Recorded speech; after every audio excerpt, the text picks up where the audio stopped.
see if because I know Sarkon is still around. But in any case, we're now live, and I'm here with Rags. So say hello, Rags. Hello, Rags. And we're going to be talking about Battlefield 5 and a little bit about gaming because there's now a controversy around it that has been reignited after some news broke that Battlefield 5's pre-orders were not doing so hot. And then you had Patrick Sutherland, who I think everyone's talked about before, who's talked about the issue of Battlefield 5 because he became infamous for the if you don't like it, then fuck off argument. He was really the one that spearheaded that as someone that sat on the board of EA Games and has been with the company for a long time. Him just straight up walking away from the company, just a couple months prior to release is kind of something that was noted not just by someone such as myself with a vested interest, but even people that are just deal with stocks and business. They noted it as well as being kind of what would be the right word? Conspicuous. So right out of the gate, Rags, I will ask you, what do you make of this controversy just in terms of the larger scale of gaming at the moment? I think that the recently coined phrase "get woke, go broke" does tend to be fairly true. How much that applies to Battlefield 5 specifically, I'm sure it did have a role to play, and I will not be quick to downplay that potential role. When I was watching Angry Joe, when he was talking about it, the first things that popped into my mind were the characterizations of people. Oh yeah, as before really the game itself.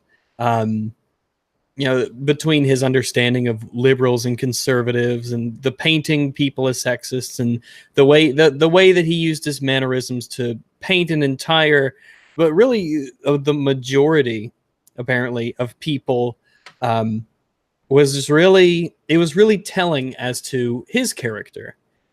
But when it comes to Joe, I got some breaking news here. Not to interrupt you. Apparently, Angry Joe is going to do a response video to the quartering, or he just did. Yeah, well, that would be well, I'm going to message nice him in this stream. Faggots. I think Joe needs to understand how to take criticism. Yeah, well, the thing is that I've already said this, and this is the fact of the matter. Anyone who's aware of Angry Joe, and I used to watch his channel religiously once upon a time, he is nonstop bent the knee to social justice in gaming. This has been forever the case. At any time there's been a controversy revolving around that even touches upon feminism, social justice, the rest of it being in gaming, he has always bent the knee and defended it. Every single time. He hasn't done it as ridiculously as Jim Sterling has, but every single time he's always come out on the same side. The side he's taken. Those gamers, they hate women. Yeah, or just the I forget the name of the video, but it was after the time he talked about Gamergate. It was another time where he basically said that you guys should know better. Speaking to his audience, you guys should know better than decide with these these right-wingers, or however he would actually describe people that would align with myself or with yourself. But man, it came out so clear in that Battlefield video. I mean, he was just ready to, if you didn't buy this game, if you haven't pre-ordered, and I thought that was weird. That was really weird, right? I thought it was weird coming from Joe because I thought pre-orders were bad, Joe. Yeah, you should be happy that pre-orders are low. Well, that tells you something, though. This is my thing. This is my thing when it comes to the issue of people's thinly veiled biases in the matter. Where Angry Joe has been forever known as a consumer advocate and someone that has shit on the mainstream companies, and isn't his parody of gaming corporations. I forget the name of it. It's a character that has a helmet. Cobra Commander. It's either Activision or EA specifically that is a direct parody of. And yet here he is defending one of the largest and one of the worst offenders for consumer gouging in the entire industry. It's like, why aren't you glad? Why wasn't this a celebration video of, see, this is what happens when you try to milk a franchise too much. See, this is what happens when you try to get greedy. This is what happens when people you just see you doing the same thing over and over. No, it was and PR of Soderlund and everyone else from EA. They basically said either buy our game or fuck off. Yeah. But no, he was 100% ready to castigate us because we didn't pre-order an EA game. Yeah, of which, you know, and I said to you before we went live that at once upon a time, I was a very big EA fan because of Maxis and other games such as that were tied into EA. But the thing is now that you have to be out of your mind to pre-order an EA game. Of all the different companies, EA has one of the worst track records of any fucking company for their games in the last 10 years. Find me a worse company than them. People like EA games despite EA, not because of them. Just think of the 100 controversies in the last 10 years they've had around consumer issues. Before we went live, of SimCity, where for the first 2 days, because it was online only, you couldn't even play the game because the servers were down. For 2 days, you couldn't. A game that they lied about needing online. They flat outright lied about it. Of all the companies in this industry to defend, I mean, maybe like Konami, that would be more controversial to defend. I guess, maybe. Who else would be worse? Not even Activision. Not even Activision. No. I think EA really does seem... They're the worst one that comes to mind. What's weird is that they all kind of mesh together into some evil cabal mega corporation from some dystopian future. Even Ubisoft, for as much problems that I have with them, even they have had a better record in the last 5 years than anything resembling EA. But at least they've got Angry Joe there to defend her. People don't pre-order their blockbuster shooter game. And I love Battlefield as much as the next guy, but I guess the difference between me and Joe is that, I love the series, but I can let it go. My thing is that for me, I've never been sold on it. I've only been I've bought, what was it, 3 and one other one, the criminals and cops one. Hardline. I've only bought 2 of them ever. And it's because I've had friends that were big fans of the franchise, and I've never been sold on the franchise. I've always been a Call of Duty player in terms of style. I haven't played the last several Call of Duties, but I've always been I've always been a Twitch shooter kind of guy, and I've always enjoyed that far more than Battlefield. But the thing is that if you are in a competitive market, and when shooters right now, it really is like the third-person shooter, like Fortnite / PUBG, kind of flying to the map and then battle royale shit. That's the hot shit right now, and it's hot right now. Yeah, it's not old school Battlefield, old school Call of Duty. And I'm not big into the I'm not big into battle royale really myself. I'm really just done with it. Right, and I never got into it in the first place because for myself in shooters, I've been kind of, other than like single player sort of that, I've been kind of just laying low for multiplayer. And I think it's honestly for the best because I haven't, every time someone said, hey, why don't you hang out with the cool kids and get PUBG? And it's like, then I hear like a million videos of people screaming at the top of their lungs how much they hate the game because they're playing with Chinese people. Yeah, that was an issue. And I played Fortnite before they introduced that Battle Royale shit, and I thought the game was boring as sin. So, that's my opinion of Fortnite. But outside of that, getting back to the topic at hand, it is related to the topic because regardless of my opinion or your opinion of Battle Royale and shooters, that's what's hot right now. That's what's making millions and millions of dollars. It ain't fucking, the same Battlefield game made again or the same reskinned Call of Duty. That's not what's going to sell in this market. Well, I sent you a message in Discord, but when it comes to Battlefield 5 particularly, we've seen from this a very, very big problem with painting the other side as X. you know, and you get this all the time, but it really, really was obvious with Battlefield. You have Angry Joe doing it, you had Review Tech USA doing it, you had all these channels who are ready to just do everything in their power to paint the other side as a thing. And it was really kind of, I mean, it gets to a certain headway, especially when it comes to, you know, a big YouTuber like Angry Joe, because he really, I mean, like his video it's more negative than positive. And he is Angry Joe. He has a very loyal fan base and a very big fan base. And that video is more disliked than liked. I mean, but that's what happens. Eventually, that stuff happens over and over and over.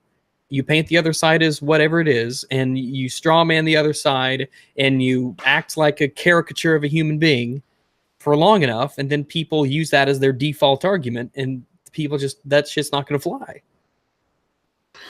Yeah, I don't really understand. Well, I do. The thing is, I was going to say is I don't understand the logic behind it, because the kind of video that he released on his own channel in terms of his almost seemingly direct response to Jeremy from the Quartering, which he's now done a full response to after Jeremy actually ripped him apart in a video of his. So that's turning into a drama. And I'm trying to get Jeremy on the stream so he can talk about it, but he's fucking dodging me right now. But in any case, the argument that he made in that video, that is a kind of commentary that would be said in just a general stream, or you put on a secondary channel. It's just a bad opinion. Putting that on his main channel, I mean, that's just that's like a hill you want to die on. There you go. So that begs the question: why would you do that? And like I said, it coincides with what has been done by him in the past. Every single chance where there's been, or any controversy that he has touched upon that is related to the issue that ties into SJW influence in gaming, he always comes out on the wrong side of it. I have not seen one example where he's gone like, yeah, we have this SJW influence in gaming, and I think enough is enough. Like, he's never done that kind of thing. He's never said, he's never even conceded that could be of concern. He's always dismissed it. It's I send a link to MauLer because I think you'll like him a lot. Okay, I linked you a link for joining. When I think it's like it's not even, it's one of those kind of conversations where you need to just sit down with somebody and say, okay, you need to get it through your skull that you can't just say, because we have an issue with a design decision, that doesn't mean that we don't like women. It doesn't mean that we hate diversity. It doesn't mean all this. Okay, all this stuff completely removed. That's a completely different conversation. You need to understand, you need to sit down with one of us and we need to explain to you what we've been saying all along, because you clearly have not taken the time to actually read what we've been saying. The question is whether you want to give him the benefit of the doubt or not, because I think that in a large part he does actually understand the points that people are making. Very possibly, yeah. Because the argument of historical accuracy in terms of shooters, especially something related to either Call of Duty or Battlefield, which is what they built their games on originally, that's not anything that you can just dismiss out of hand. No, you can't say things like, oh, yeah, well, here's a GIF of a person standing on a horse. See, there's a bug in this game, so it doesn't matter how immersive it is. Yeah, that's one of those stupid Here's the other thing. Twitter arguments. Here's the other thing. If you wanted to be, and I'll welcome, is it MauLer to the call? It's MauLer, yeah. Hello there. Welcome to Don't interrupt me. Yeah. Well, anyways, real quick, the thing about the argument of historical accuracy and people just dismissing that out of hand.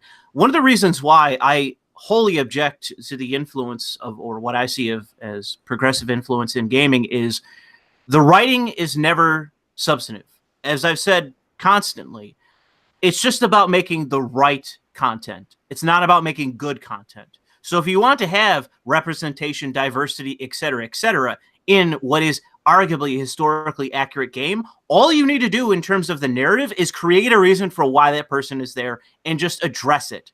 Yeah, people have been saying since the very beginning, if this was a story about like a French resistance spy, right, or one of Winston Churchill's like sort of secret people who got dropped into Europe, you could have a French spy. It could be, let's say, a Nazi female spy that's working in France from the other side.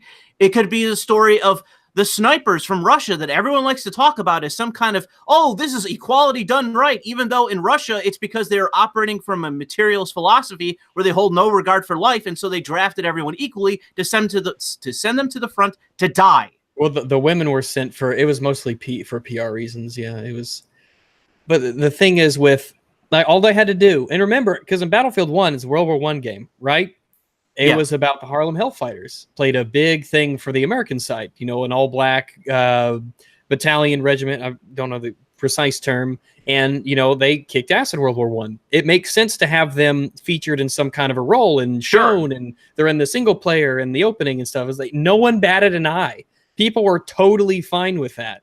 And then they added for the DLC, there was a DLC where they added the Russian army, and in the recon, the snipers on the Russian team, they had a female model. Yeah. Okay. I think that most people so long as they're being fair-minded, are open to the idea of there being more than just white men in a World War II game. But the thing is that the minute, like, there's doing that, and then there's having black Nazis. Yeah. I'm sorry, I'm not conceding that.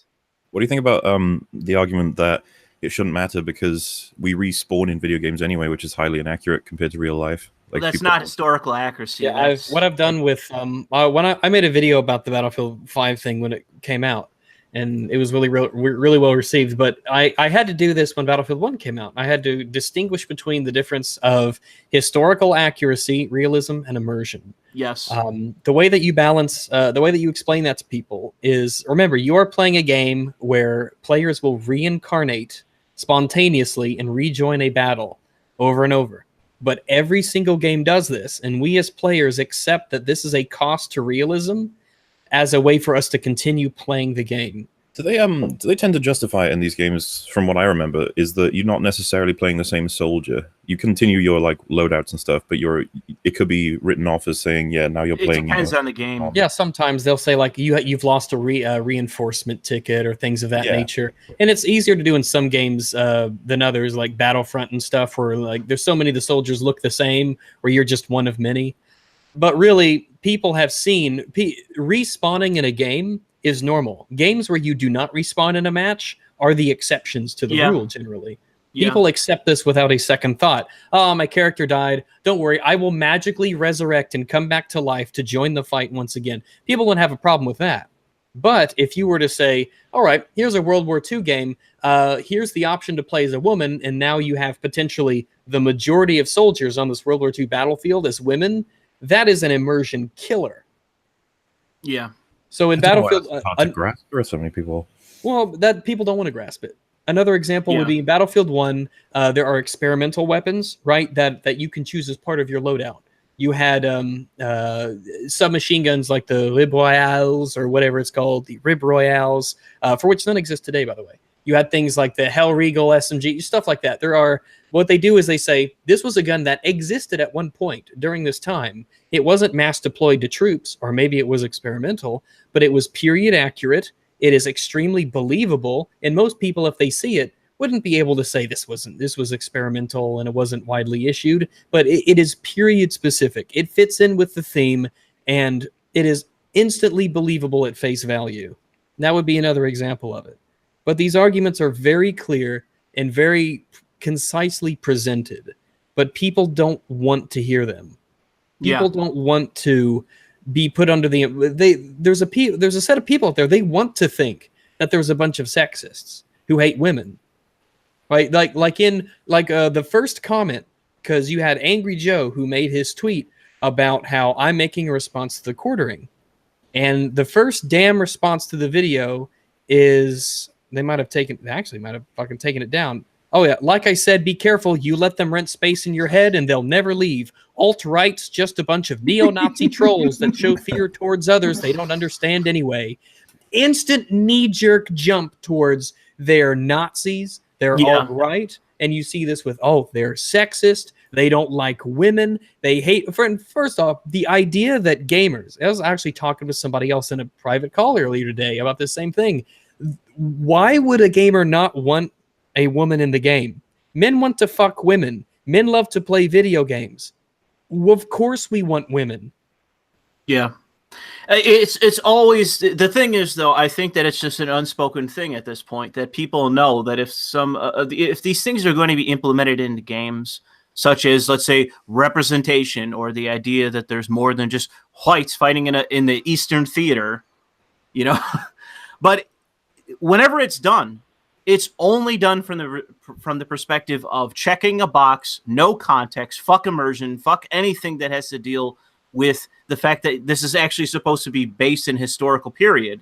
It's not a wholly fictional event. Yeah, of which they could have just done that. They could have just done. They could have made an alt history World War II game, and if they said we're going to make an alternative history World War II game, I'd be like, okay, show me what you got. Yeah. But when you have people want a reason for things in games, and it needs to be immersive to a degree, because when I buy a game, especially one that's marketed as an immersive World War II video game, I want it to be a game where I can believe I'm fighting in World War II. And if you're not going to stay true to that that design, that style, that time period, then why the hell are you making it a World War II game at all? It's not even just the women part though, right? Like, 'cause I remember watching the trailer as someone who doesn't really play all the Battlefield games and being very confused with the pace of it. It looked like it was a bit much even for Call of Duty, right? The jumping out of windows, the katanas, the prosthetic arms, the explosions everywhere, the planes landing next to you. It looked like something out of a Marvel movie. And so anybody who disliked it due to those reasons and didn't actually care about the female part, they'll just be lumped in now with the women haters. You're now a sexist and you hate women because the tone of that trailer was like, is this a jokey Bad Company spinoff or what exactly is this a Call of Duty single player map that I didn't know about? I mean, that's the thing about Joe's video as well. It's just like, you've made everything even more toxic now. Everyone's going to get into even more fights over this instead of having any discussions. Yeah, that's the thing. You said in the chat earlier, MauLer, that he didn't even have to talk about the women thing. He could have just been like, and I think this is a very real segment of why the pre-orders are so bad, is because you have Red Dead Redemption 2, and you've got this year's Call of Duty, and Battlefield is between them. It's right with them, and that is going to be a lot of people are excited for these other games. Yeah, because the whole get over it or don't buy it thing. When I heard they said that, I was like, wow. Yeah, I was like, that's what made me not buy it. But I'm not saying I'm not going to buy it. Probably not, though. But based on what I've seen, which is a Battlefield 1 reskin, and based off the attitude that the company has given to me, I have too many games to play. I have no problem missing out on this year's Battlefield game. And maybe I'll buy it when it's on a huge discount or a sale later, maybe. But I'm definitely not going to rush to the download button when that thing launches, because EA told me if I don't like it, then fuck off. There was a time when people made products to please their consumers, And I've seen a lot of different franchises falling for. I mean, did anyone relate Star Wars to this as well? I wonder. Exactly. Yeah, I think there's a parallel to be made. Look at how Rian Johnson and Disney treated the fans. Look at how EA's treating the fans. I mean, I think there's a decent comparison that can be made towards the attitudes that companies have, especially when they're trying to push, X, Y, or Z, when relating to how they behave towards their consumers. The people they need to be courting the most are the people they're dismissive to the most. I don't know if you guys worked in retail enough, but one of the first things they teach you is customers always right. Do your very best to satisfy and de-escalate at all times. Yeah. I feel like that's just getting thrown out the window because there's a lot of people who'd be like, "Oh, that's a terrible rule. Customers could be awful. They could be abusive." And you're like, "Yeah, no.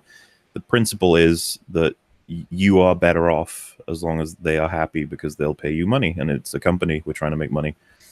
It's like this. It's just the bottom line. Well, the question I had prior to to us going live. I said this to Rags, that in the comic book industry, especially with Marvel, is an incredibly common thing to see on Twitter for somebody who's a mainstream, blue check mark, person involved, writer, artist, publisher, whatever, who works for Marvel, who will openly just deride the fans, deride customers, say, if you don't like what I'm saying politically, don't buy my book. It's extremely common to see in comic books for many people on all different levels of the industry to basically say fuck off and treat customers like garbage. And my question of when this happened was, and I'm still unsure if this is going to carry on, but my question when this originally happened with Patrick Soderlund from EA is this going to catch on in the gaming industry? Where, because I mean, if you look at it, because I take that in part with what you see with, oh God, what's what's the company that's behind Rainbow Six Siege? Offhand, anyone know? No. Okay. Well, the company behind Rainbow Six Siege, when they implemented their new banning policy, they basically, people were questioning like, okay, I got banned for a word that's not even a slur. What's going on? And they basically just mocked the people. And I was just sitting there watching them doing that. And I said to myself, like, you're actively mocking people that are playing your game, that have purchased your games, that are customers, for getting banned, and they're basically confused why. It was unbelievable to watch that happen. Yeah, like people told me you'd get banned for saying coon, right? But that's what we call raccoons here in Arkansas. Like people say South Park made a whole like series of episodes about that joke. Yeah, the coon, because that's what a raccoon is. That's what we call raccoons here. Right, but it can be perceived as a racial slur, and that's why they're banning for people. Yeah, it's like, but that's also a racial slur. I was like, oh yeah, I guess it could be, but I've never heard it used that way. The crazy one was Nibba. Nibba, yeah. Nibba instead of nigga.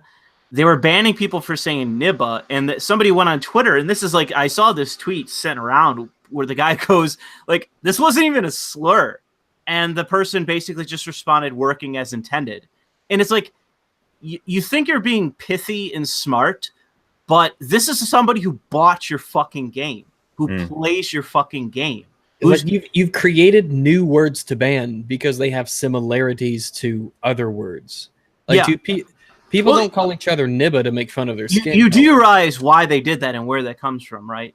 It's because of fucking Overwatch and Blizzard. That's why they started doing it.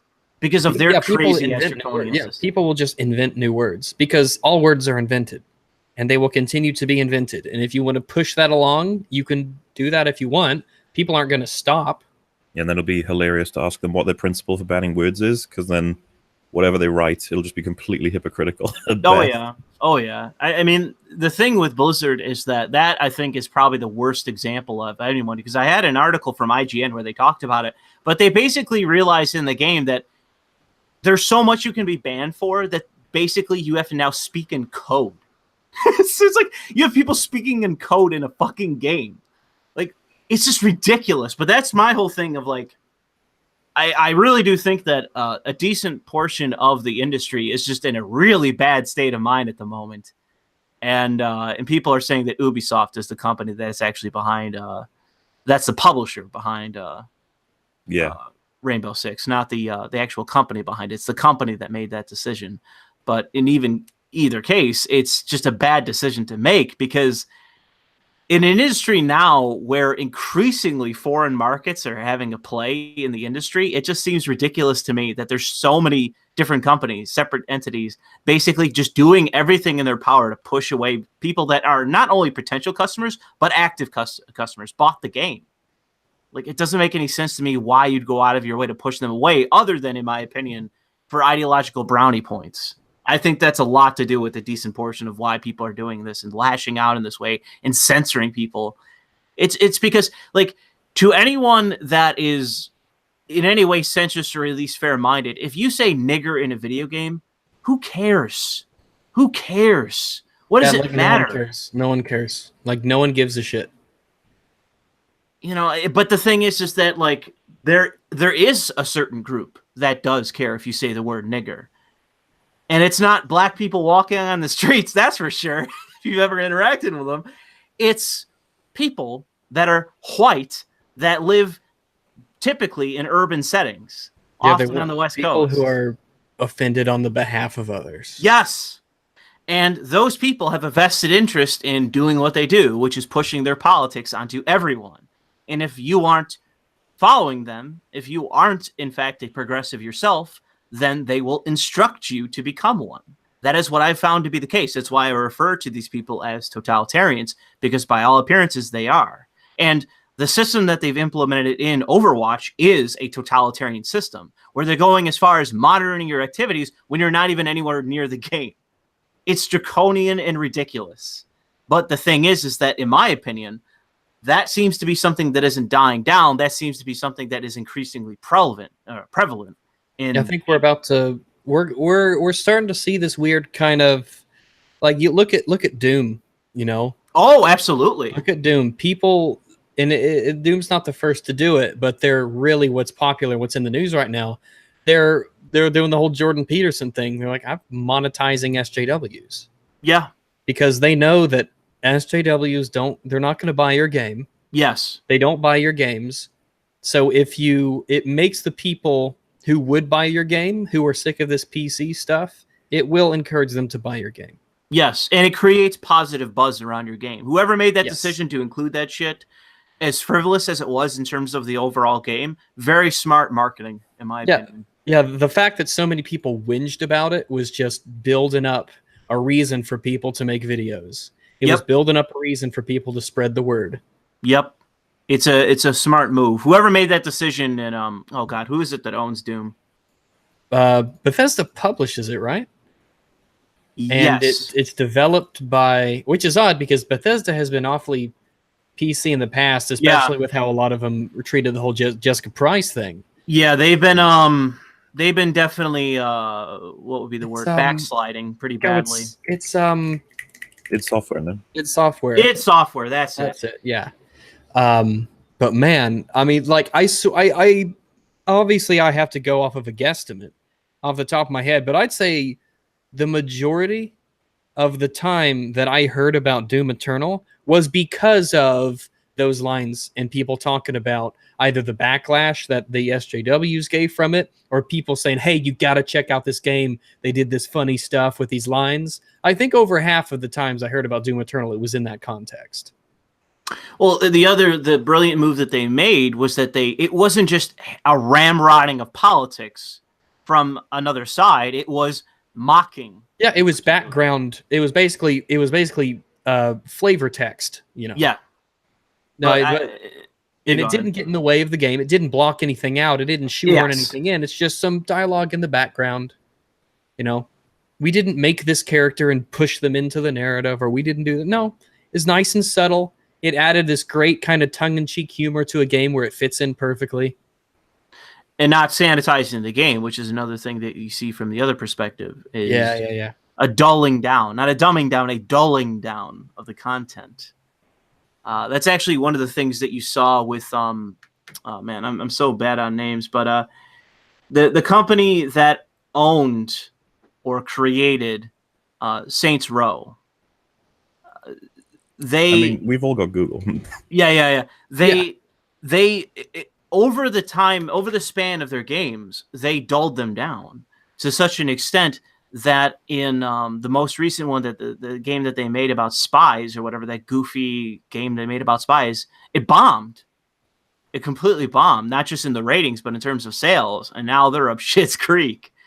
And, there's no real way to go, because it's like, and that, in my opinion, is what happens when you allow too much of an ideology to overtake your company, is you become incapable of actually making decent products. And then where do you go? Where do you go from there? The only cases that can get past that are BioWare, who has a parent company to bail them out every time they release a bomb. Yeah, I think they can only spend so much of Daddy's money. I think I don't know, like Anthem. You say that. Well, no, I've heard multiple times that Anthem's their last. It's their last thing. Yeah. If Anthem doesn't work out, then BioWare's done. Because I mean, what would the reason be to keep them around? Like, just from an EA's perspective, it's just like they have no problem killing companies off, even if they have rich histories of making great games. Is like, once they're not worth it anymore, you're done. Look what they did to fucking Visceral. Oh.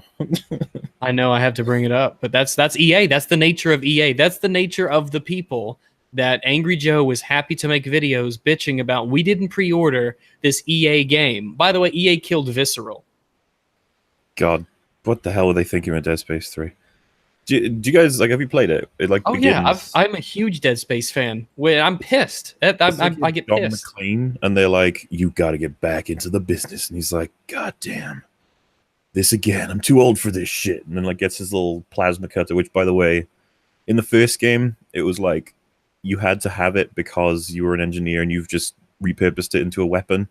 While the rest of them, it's like the standard issue thing that people get. I don't even.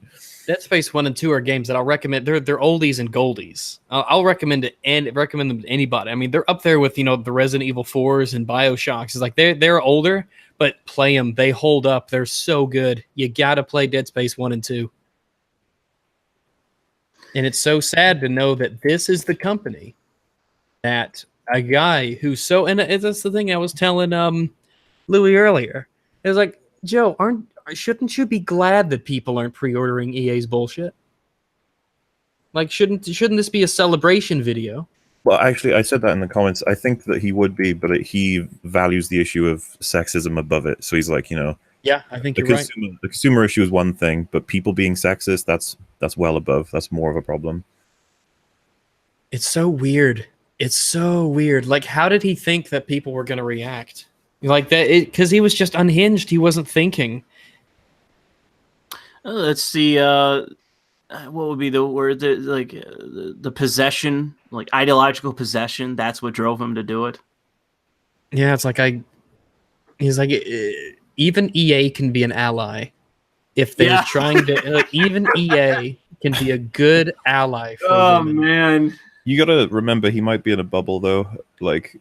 He only sees. Oh, dude, definitely. Are you kidding? No, I mean, like, of course he's not even, because he's obviously seen Quartern's video, so that means that he's not in like a complete bubble, but he's in some form of bubble where the majority of the people he sees that disagree with it mention women, I suppose, like predominantly. Let me point this out. This is the video he released was the second video from Angry Joe where I had the top comment on the video and he deleted it. Really?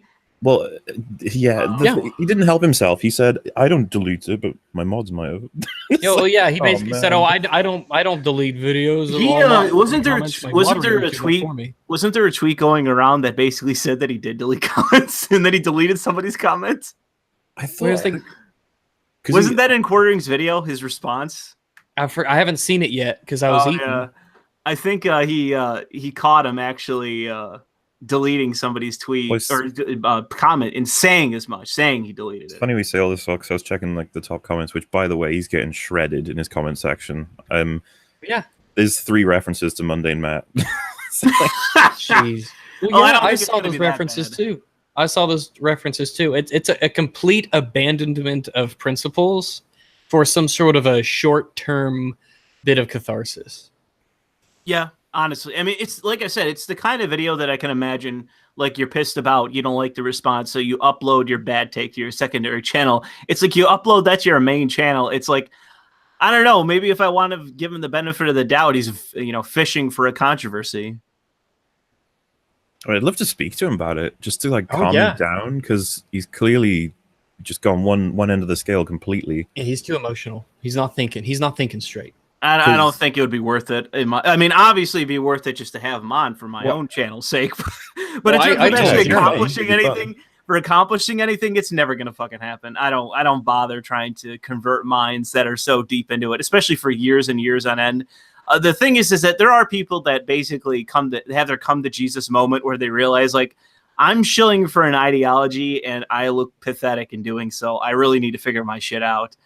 That's what needs to happen to him. He needs to realize what he's doing. I told Jeremy that, if Jeremy is open to doing a stream or a chat with Joe, and I'm like, yeah, I would love to be a part of that. Sure. You could try. You could do your best. I reckon you could wind him down a bit. I think so.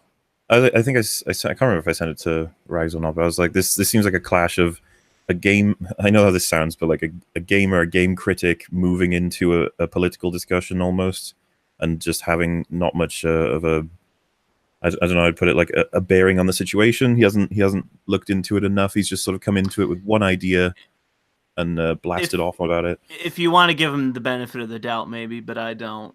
This is not the first time he's stumbled ass into this shit and then just pretended as though like, oh, you know, you want to give him the benefit of the doubt because he sounds like an ignorant asshole, but it's like, I don't, because I'd say he's made a mistake.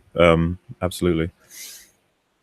And he's done it before. Yeah, like wasn't the last controversy with him his whole he wanted to take a break from making game reviews and then released like a whole bunch of what were essentially podcasts.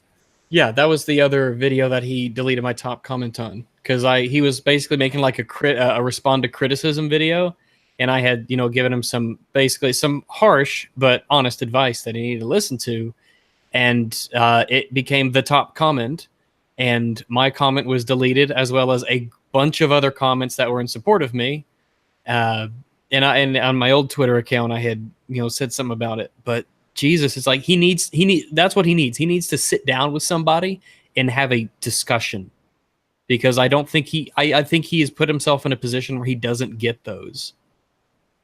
Apparently, somebody sent in the chat that apparently he wants to debate Jeremy on a stream. Really? Oh, Jesus Christ, he's gonna die. Man, what a bloodbath that was! I was going to say he needs to not do that. He's going to get ripped to shreds. He needs to learn to just, because if he said, okay, if he came out and said, all right, maybe I was jumping the gun, maybe calling everybody, you know, sexist and a bunch of conservatives and stuff, and labeling people en masse like this was the wrong move, you know, maybe I shouldn't do that, then people would be right on him with support. You know, they'd forgive him in a heartbeat if he just said, you know, maybe I was, you know, did a dumb. But I don't think he will. Well, then he's gonna get fucking flack from his friends. Why are you bending the knee to the sexist and the alt-right? And that's the thing that has to be explained to him. Is like we don't think that, you know, women playable characters in a World War II game, especially with, you know, prosthetic arms and katanas. We don't think that this, you know, I think that that's a little too far, and it's very difficult to be immersed by that. And it turns a lot of people off if they want a somewhat authentic World War II game. That doesn't mean we don't like women.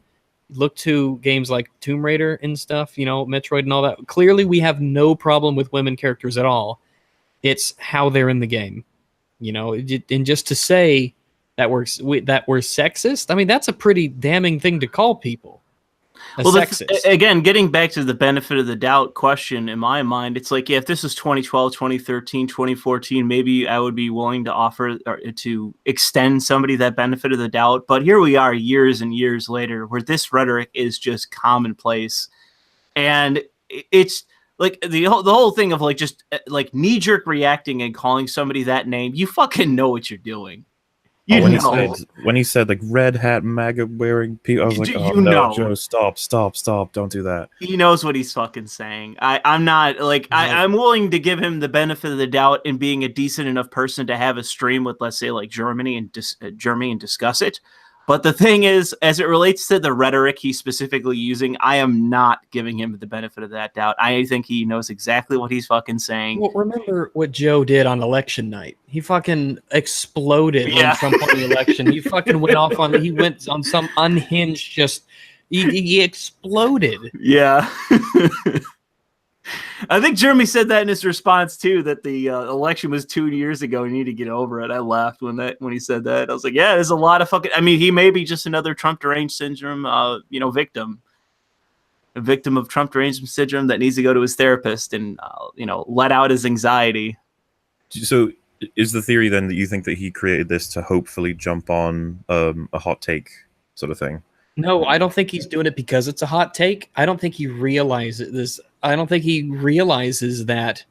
I mean, I think that he made that video thinking that he would have everybody support him. Yeah, I think it was an emotional reaction that he's just thought, like, well, my fans will, they'll back me up on I'm Angry Joe. They'll go with what I have to say, regardless of how ridiculous it is. Yeah, some of them did. But I mean, Jesus, how bad does your take have to be for a channel that big to have a video that's mostly negative? Yeah, that's the interesting part, because I remember seeing, when I first saw his video, there's some comments that were positive, but now that it's been exposed to those got buried.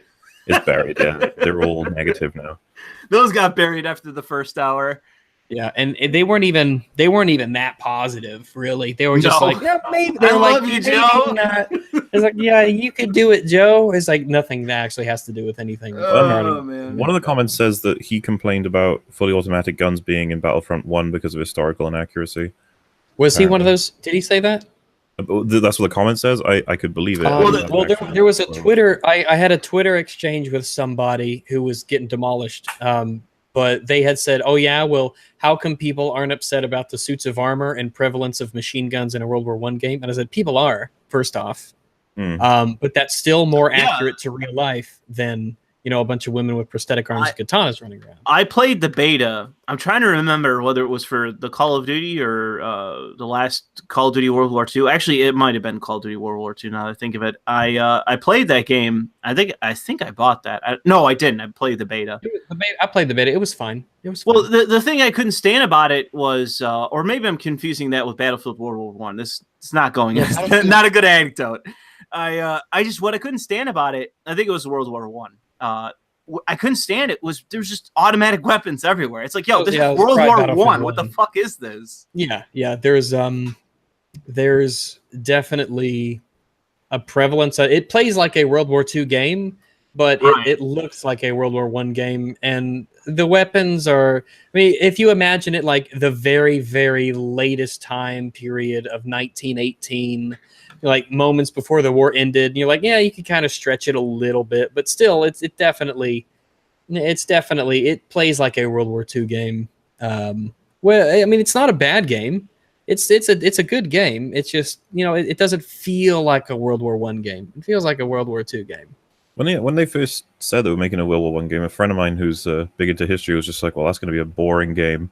I was like, why? Yeah. He was like, going to be a lot of waiting. There's going to be a lot of empty battlefields, assuming that there's going to be enemies or having enemies there but not acting on it immediately. And I was just like, they're not going to do that. A more authentic World War I game would be very, very interesting, but as a it would be a survival horror game. It basically would be. And it would be very fun, and I wouldn't play it. Yeah, but it wouldn't appeal to the action shooter mass market. It would be a niche sort of thing.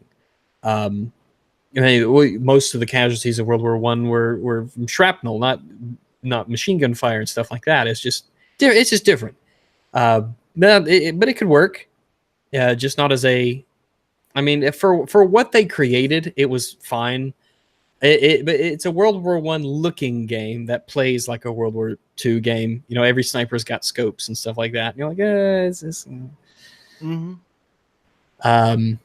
But man, ultimately, I think a lot of what this comes down to is that this is a result of somebody hanging out too long in a bubble and not being willing to legitimately listen to the reasons why people think the way they are.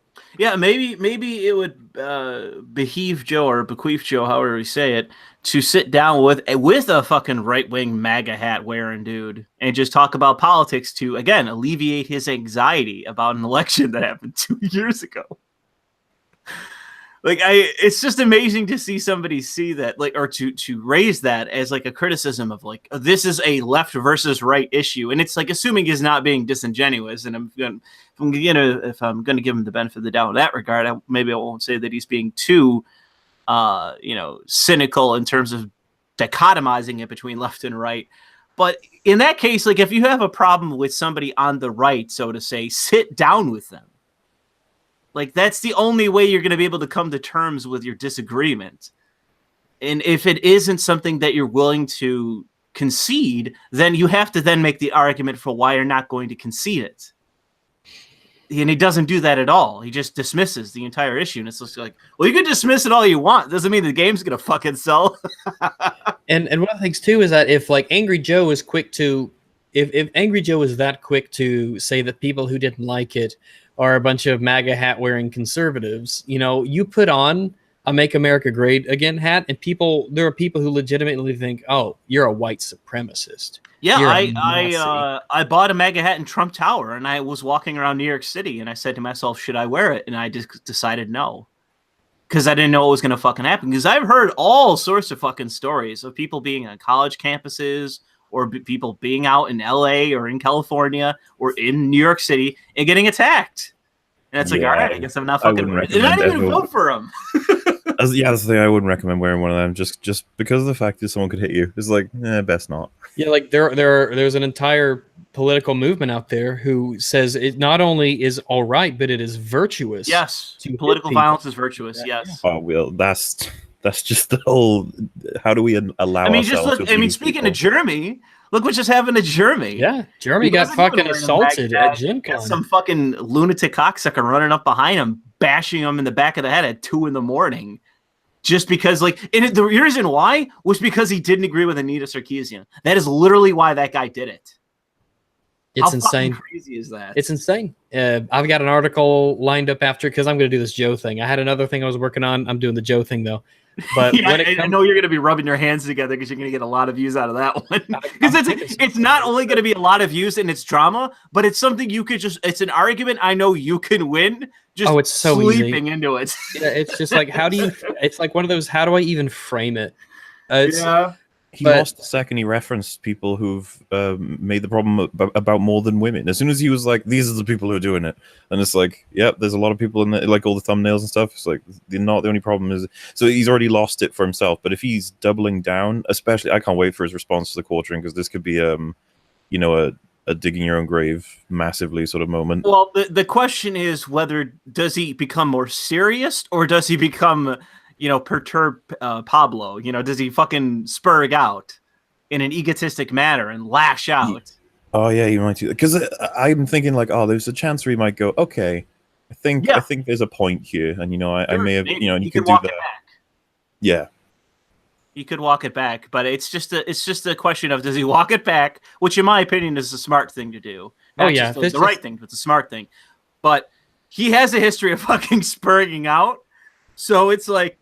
That may happen, and if it does, oh boy, like that's gonna be great for Jeremy.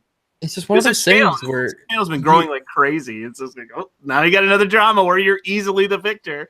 It's like it's gonna be really, really hard for you to convince all these people that you're right.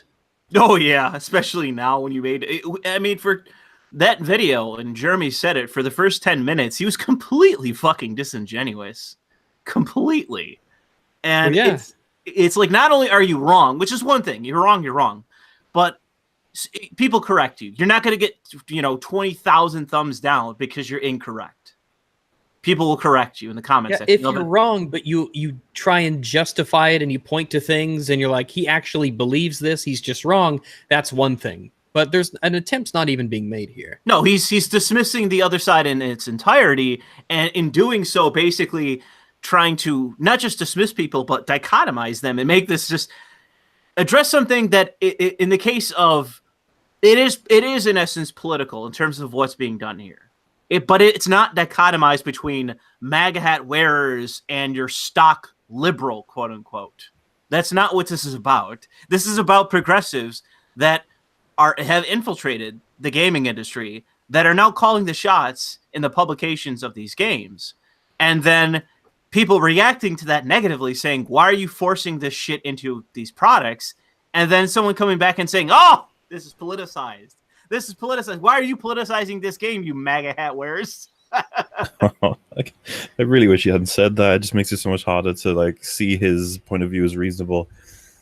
No, it's the reason why people are upset by this is because they recognize it as something that is illegitimate. It is a foreign presence in the game that people don't like, and they will, as customers, voice that disagreement. Yeah, that's why I say social justice it's virulent. It's like a parasite. It latches onto things and it sucks the life out of them. And nothing's made better by absolutely not, because that's not what it's about. Made anything better. It's never made a single thing better. No, it's not what it's about. It's not about making anything better. It's about making the right product, and that's it. That's all it's about. I was talking with MauLer about this kind of on our stream we did a few days ago, or early this week, whenever it was, it's all blur. We were talking about Admiral Holdo in The Last Jedi. Like, she is absolutely a feminist influence. I think she absolutely is. I think hair is like. I genuinely can imagine the conversation where Ryan Johnson was probably like, "That's pretty cool." It's a very It's this thing that a lot of women are doing these days, you know. And I think that if we throw it in, that'd be nice for Star Wars to finally have an inclusive hair color.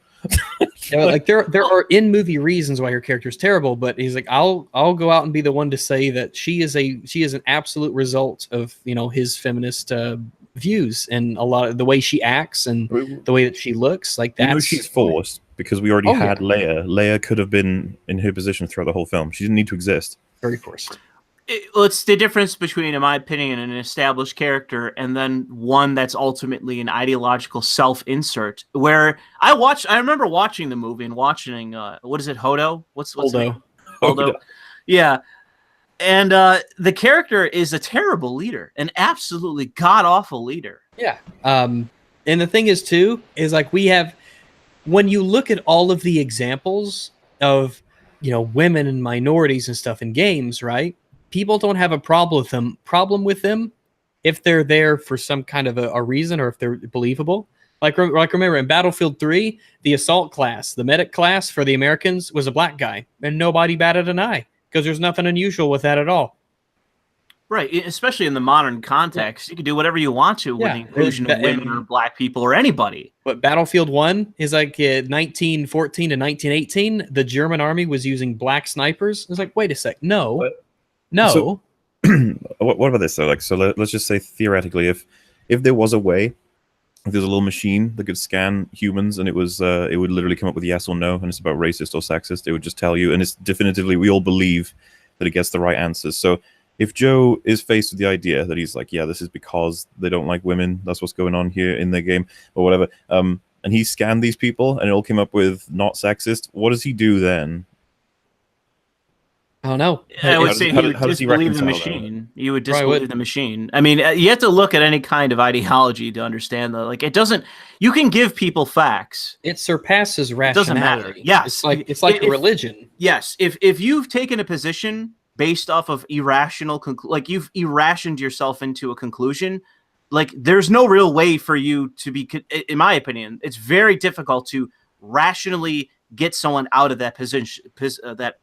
Position they're taking. They have to basically take themselves out of it. When you're irrational, there's nothing really that can convince you of anything. Like the standard lies where it's like, I don't hate women. I love my mother, or I have there's no line you can come up with that will make it better from their perspective. Well, yeah, it's not because like the other day we were streaming with Fringy, and the other day I was streaming with Fringy and Ian Mas Chong and everything, and I still get called racist. Well, Wolf regularly says his best friend is black, so like that doesn't make a difference. They still hate you. Yeah. No, it's like I hate black people, but my best friend is black. Yeah. Well, the thing is that I think that I've become woke in terms of that sort of thing. Where now I just don't even. I would not care whatsoever unless it was like personally in real life somebody called me racist. But because the thing is that it's all power politics in my opinion. It's all about trying to coerce someone to do what you want them to do. And so that's why they use that language. It's not, many of them don't really think. It's trying to shame people into a position. Yes. They don't really say you're sexist. They're like, oh no, I'm not a sexist. Here, I'll prove it. I'll prove I'm not a sexist. You already have them on the back foot. You already have them playing by your rules. You already have them singing, dancing to your tune. In my opinion, a lot of it is just power politics. That's why I'm these days. By the way, like it's completely off the argument. Instead, it's about how that person feels about. Because now we're not talking about the argument. Now we're not talking about historical accuracy or Battlefield 5. We're talking about me. Why are we talking about me? Opinion. And now it's to the point is like prove it. Yeah. And they don't do anything, and they can't, or they came up with some laughable reason that just is self-defeating. And then you get to the point where it's like it doesn't even matter. So what if I'm racist or sexist? Like the argument. Well, that's ultimately the one-upsman you could do. The trump card, if you felt ballsy enough to do it, would be. It's like he goes, "You're a sexist." It's like, okay, yeah, I'm a sexist. Sure do. I hate women. Now address the argument. Yeah, I'm a sexist. There were the women that existed in World War II were nearly non-existent. The totality of men for the history of all time, and for all time, in my opinion, because of biology, every war is going to be fought by men. There's my argument. Okay, let's go. As soon as you admit that you're an ist of any kind, they'll write you off. You're done. Yeah, that's the thing. You. That's the thing, MauLer. You've been called sexist because you criticized the Black Panther movie. Yeah, Or racist. I just didn't like the script at all. And this is coming from somebody who actually I really like Blade. I think Blade's awesome. And Blade is a great movie. By the way, if know, anyone hasn't seen Blade, you need to see Blade. It's amazing. it's such a little time capsule as well. It's such a 90s movie. It's such a 90s movie. The CGI in it's insane. There's so many ideas that you're just like, what the fuck were they thinking with this? Like the incredibly obese security vampire. It's like, what? But there's so much fun in that film, right? And I'm happy to admit that there's flaws in it or whatever. But the reason I bring it up is just like, no, I don't hate movies just because it's a black superhero. I just didn't think Black Panther was well written. It doesn't work. Wasn't. It was really mediocre. But Jesus Christ, people, that's the thing. Like, have you seen, because they officially came out and said that like Shuri is the smartest person in all the Marvel Cinematic Universe. Yeah. You know, and everyone's like, yeah, because she's black, and people are like, yeah, she's black. That means that's she's smarter than everybody else. And I'm like, it's really shitty because she didn't really earn it. They just invented her out of nowhere, and we have all these other characters who've been doing. It was one of my criticisms of Black Panther. I was like, why is this 16-year-old the smartest person in the world? Like, how did that possibly happen? I think somebody. It's not Douglas Murray. What's the name of the guy that wrote the Bell Curve? I was going to say they read the Bell Curve, and they're now trying to cover for it. He's like, we're just going to invent this character out of nowhere. I don't even know this is this prodigy. And he's like, we know why they did. To remain consistent with the characters, I don't think you can write a scene where Tony Stark admits that someone's smarter than him anyway. So it's just like, good luck with that when they clash to try and Charles Murray. Maybe they'll just not put them in the same scene. That's how they'll get around it. Yeah, there's a common trope in Marvel comics, among others, where they have these black genius characters that are all I forget the name. It's the one that took over for Stark and Iron Man. Yeah, I know what you're talking about. There's a few other ones as well. It's not the only one. There's a few other ones in Marvel as well. Everybody's petrified that that's going to happen for the movies, aren't they? It could. I mean, they want to destroy the only thing keeping Marvel alive. They can go ahead and do that. I don't really have a lot of investment in their comic. That's why their comics are not selling at all. No, shit. Captain. Go ahead. I was just going to say they've got female Iron Man and female Thor, right? That both of the yes, that's. I think there's more than that too. There's more. Oh, She-Hulk died, and then Thor died as well. Okay. Well, yeah, no one was watching her, but. I think it's weird, but in Stardew Valley, I think the only black guy in the town is the scientist. Moon Girl, that's another one. Sorry to interrupt. That's another black genius girl. Go ahead. No, that was it. Moon Girl. Anyway, that's another one. It's just weird that I don't know. It's like it's when it's so forced like this. It's almost like like they're trying to you can't especially with the Shuri thing. You're like. There are reasons why, with the story and the characters and the universe that's been established, why that's a really shitty decision. But it doesn't matter for all the justifiable reasons you could have and come up with for why it's just a bad decision and it doesn't make sense. You're a racist. Well, just look at what they're going to do with Captain Marvel in the next movie. That to me, if I was a shareholder for that company, I would be doing something equivalent to lighting myself on fire at a shareholder meeting for that. Because it's introduce the savior character that we've never ever seen before and has never ever been discussed before. Because the thing is, Captain Marvel is not just this rare character in the lore or whatever. She is a character that Marvel has been pushing for years that does not sell. They have canceled and rebooted her comics over and over and over again because she is a terrible fucking character. And it's God, if she single-handedly beats Thanos, it's going to be such a waste. It could happen. It could fucking happen. And that my thing is that if they kill the movies, if they kill the magic of the movies that they've been doing, holy shit, that's the end of Marvel. Literally, they will go out of business. And it's so weird though because they know that their comics are just dead. Yes. Their comics are losing money. Their comic division is just doing nothing. So if they think, hey, if we just port that same idea over to our movies, things will go great. It's a bad fucking idea. That's all I know. That's what I mean. If I was a shareholder of Marvel, and I saw Captain Marvel's going to be the star protagonist of the next Marvel movie, it's I was like, bro, are you fucking insane? Her last comic sold 4,000 copies, and you advertise her like no other character. What are you doing?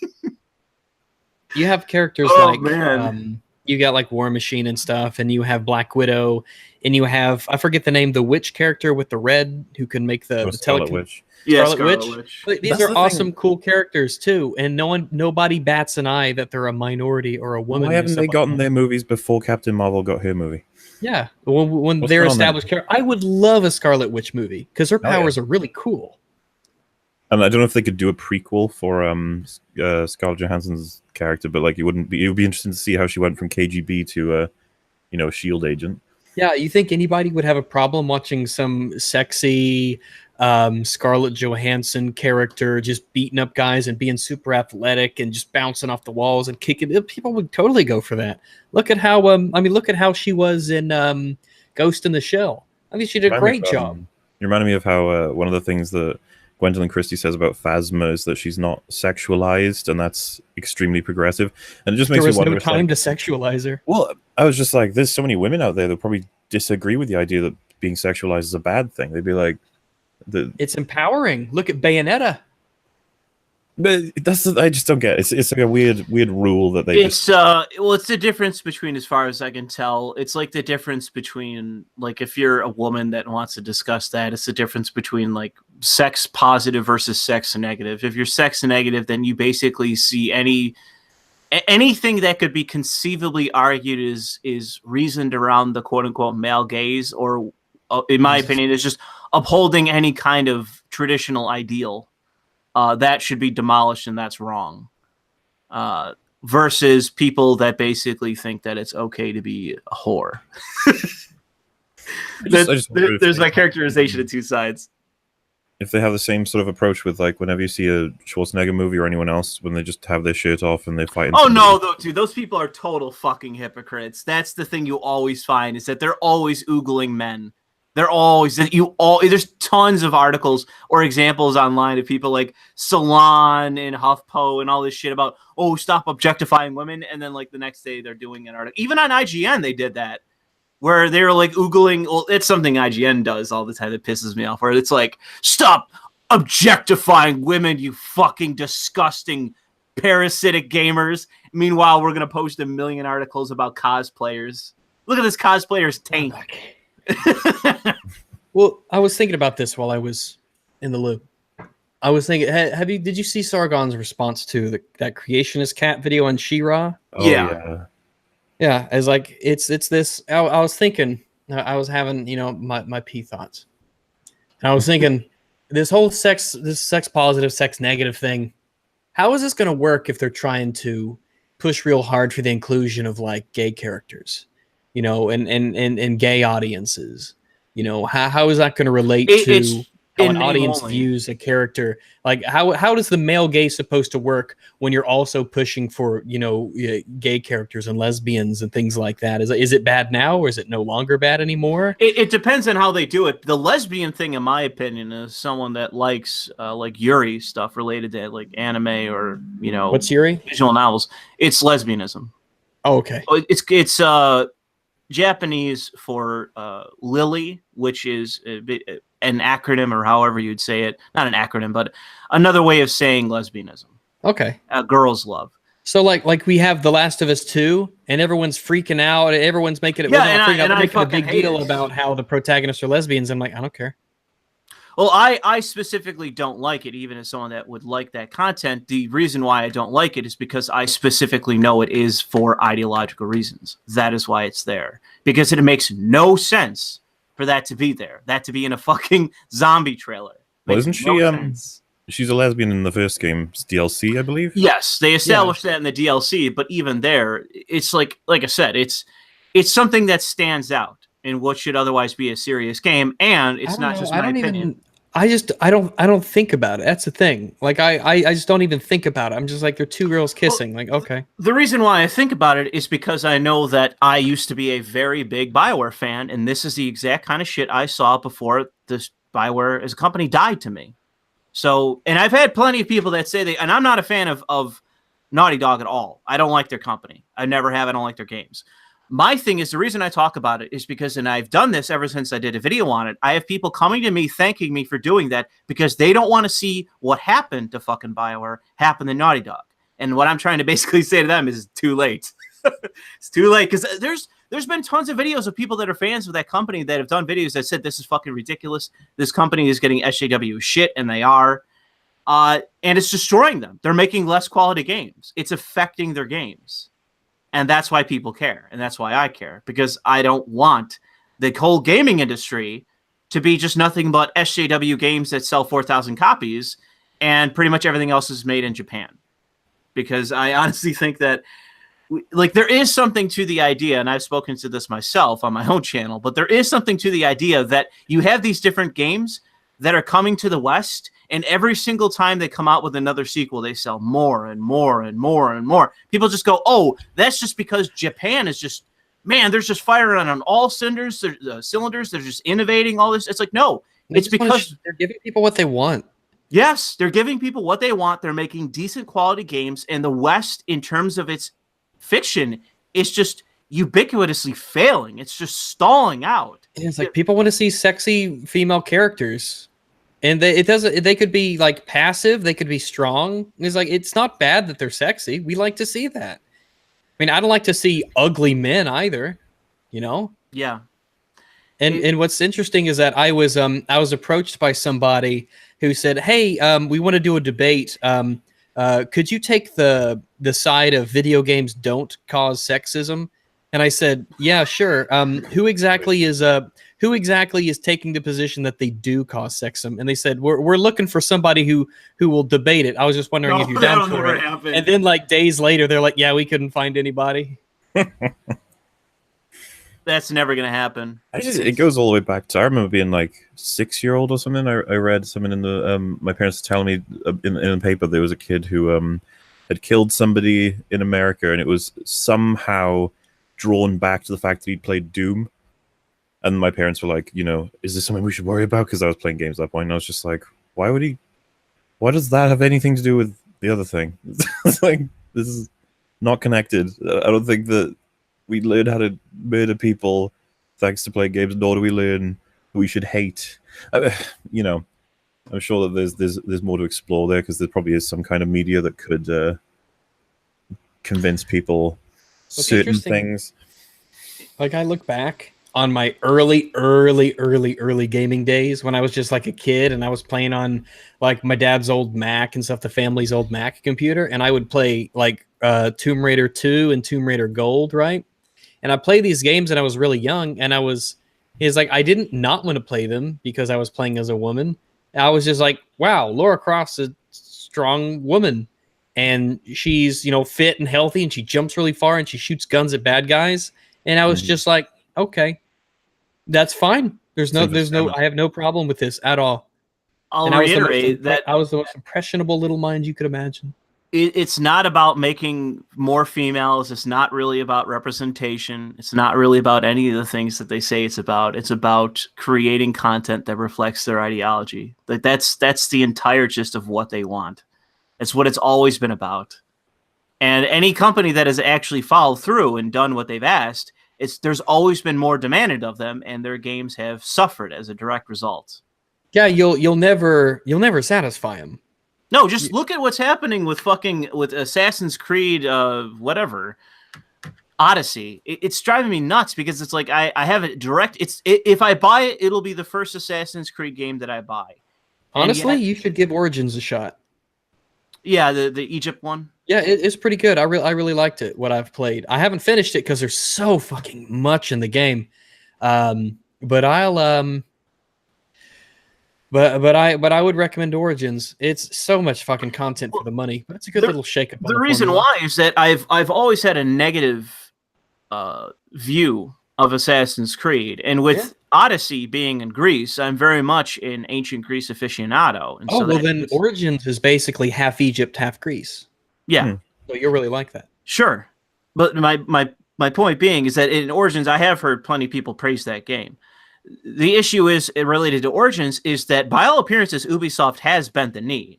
That the female character that they have included, of which I didn't mind it, especially as it related to, man, the game put out by Bethesda that didn't do so hot, but was otherwise was a decent game. The one in space. No, the one in space. Prey, yeah. So Prey, they had the option between a male and female character. Yeah, Morgan Yu. Yeah, and I like that idea. And that seems to be what they're doing in this game. Yeah, but the problem I flipped a coin. I was on a stream. I just flipped a coin and it landed male, so I played male. On what? Morgan Yu. Oh, okay, yeah. So I like the idea of them doing that. And the thing is that with Odyssey, it appears to be that they're trying to basically dip their toe in the water and cater to some of what these people are demanding for, and have the option between a male and female protagonist. And I think that's a smart move to make. And I like that idea. Yeah, as long as it's not like a gender-based thing, I have no problem if you want to be male or female. Here's the issue.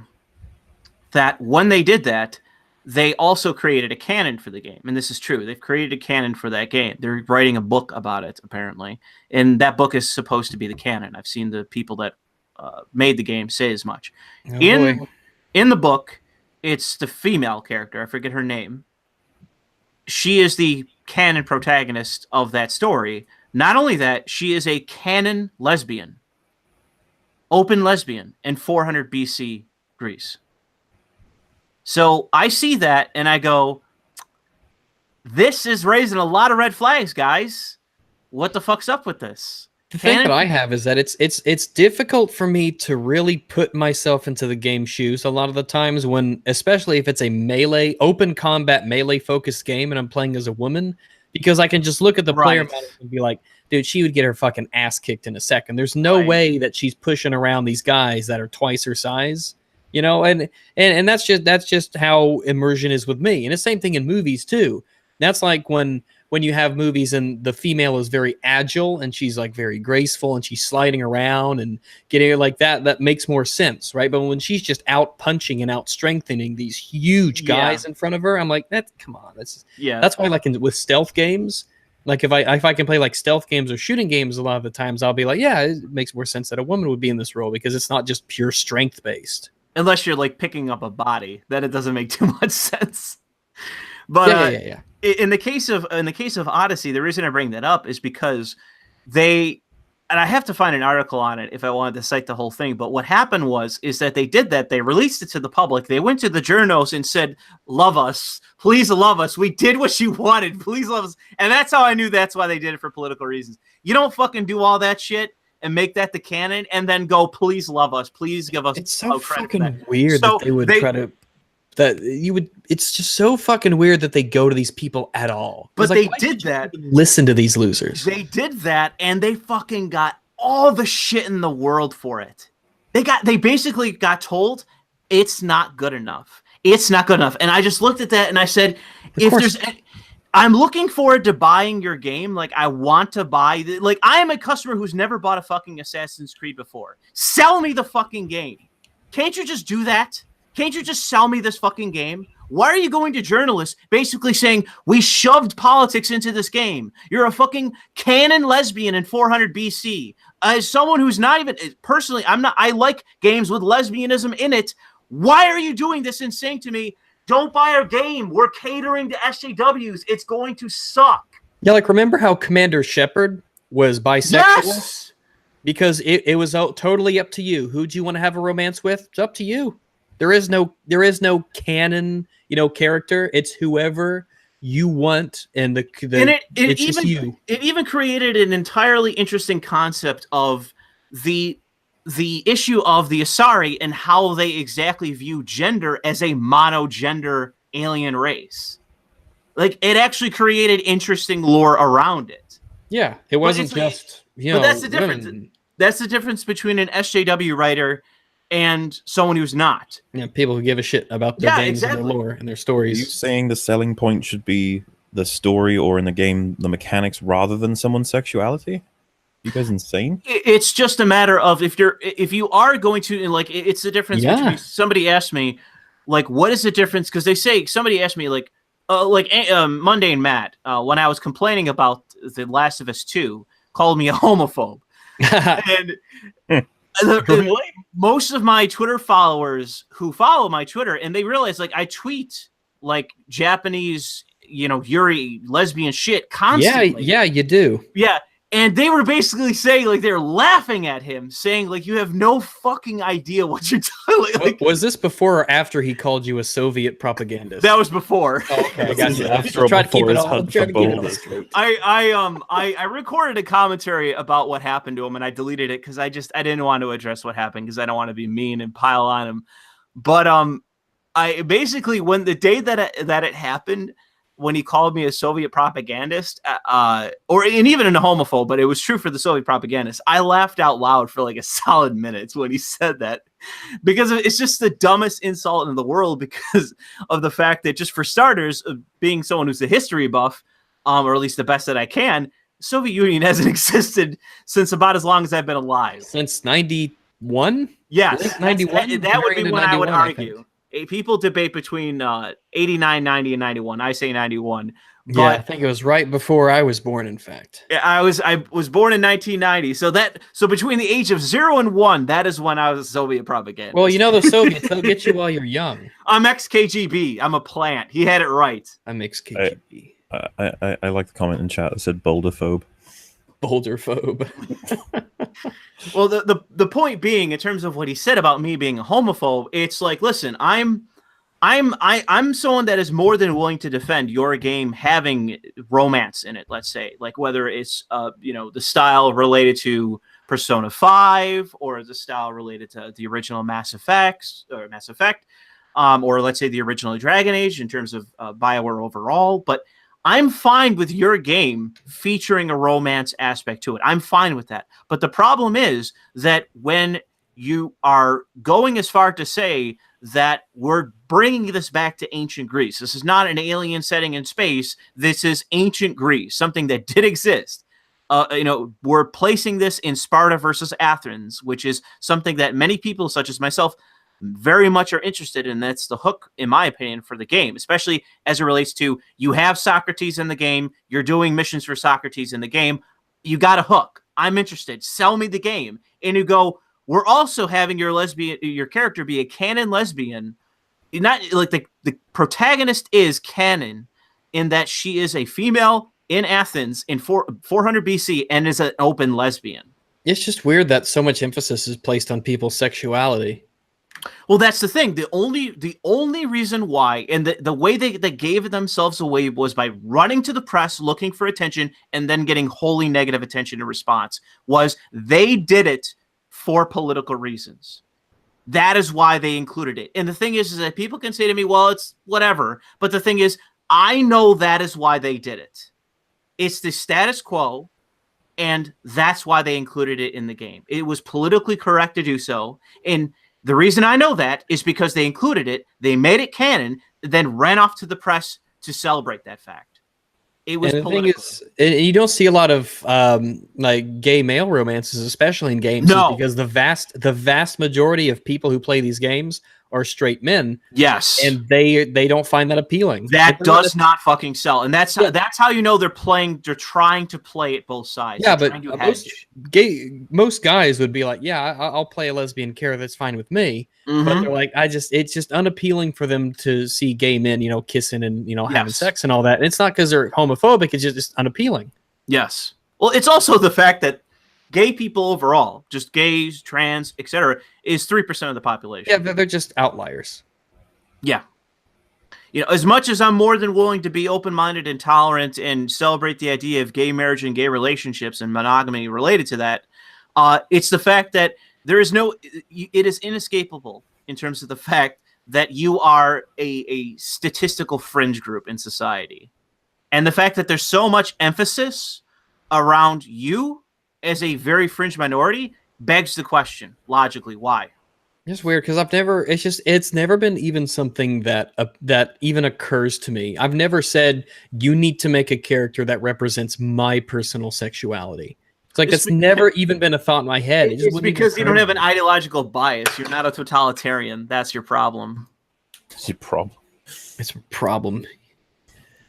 It's weird too, and we say things like if there was a Twitter thing I was reading earlier on. I follow Kate versus the World here, and there was someone basically saying in some article about how it excluded people if they like if they weren't depicted in games, like if the game doesn't let you play as a woman, it excludes women and stupid shit like that. And I'm like, who?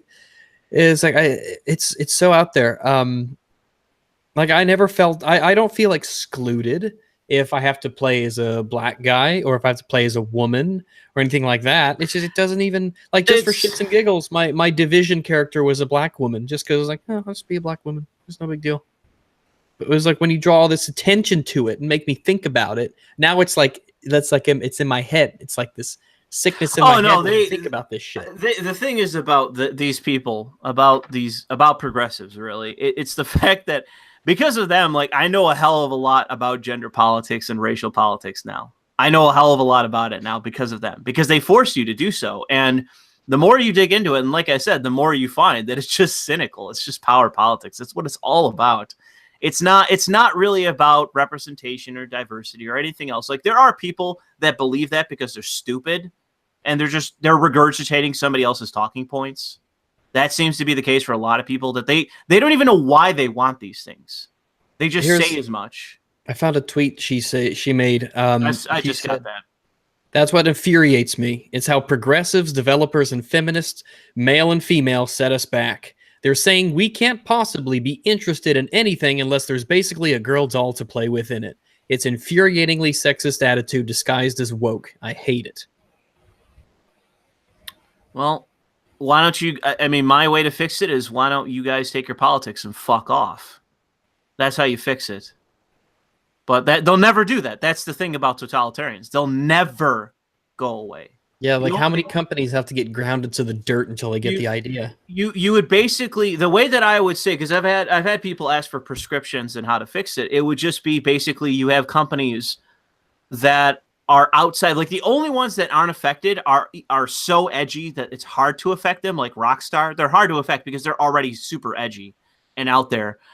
They're not vanilla. That's not how you describe Rockstar as vanilla. They're not. It's other ones that understand, like they understand innately how power politics works and how totalitarianism works. That's why you see all these companies in Poland and in fucking in other nations that have been under communism. They don't play with this shit at all. You know where it goes. Yeah. But no, the thing is it's not just that they know where it goes, which is, in my opinion, like the real, like you take off the wrapper of progressivism and you find communism, in my opinion. But the thing about it is that they recognize the tactics. They recognize it as power politics, and that's why they don't go along with it. I think that there's people that say that the kind of social justice influence that's in the West can never happen in Japan. I don't agree with that. I think that it's just a matter of time in Japan before you start having games over there that are influenced by this shit, because there's a lot of fucking people actively trying to do that. Because it's an industry. This whole thing of going around and basically dictating to people how to put politics in their games, it's an industry. Just look at EA. They have partners. They have entire organizations that they've partnered with and consult with on all their different games, in which their entire industry pushing these politics. So there's money in it. And if there's money in it, they're going to continue to spread.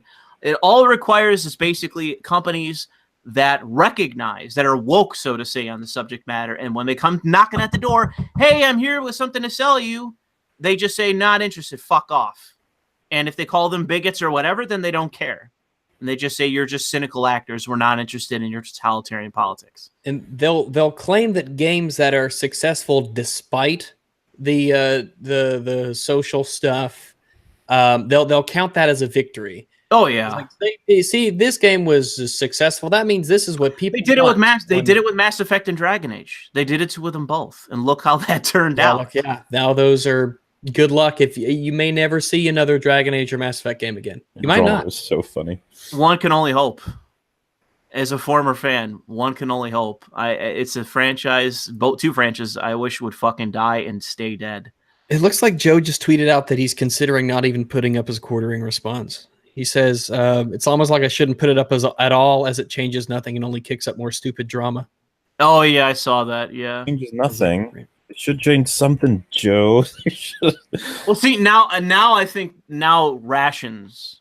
Reason has taken hold, and he's realizing, oh shit. So that tells me of the two of like, here's a reasoned response versus here's me spurging out. I'm leaning towards that's actually what happened. The latter. Yeah, the latter happened. He spurged out. I don't think Joe's gonna upload this thing, man. I don't know. Jeremy will gain another like 15,000 subs.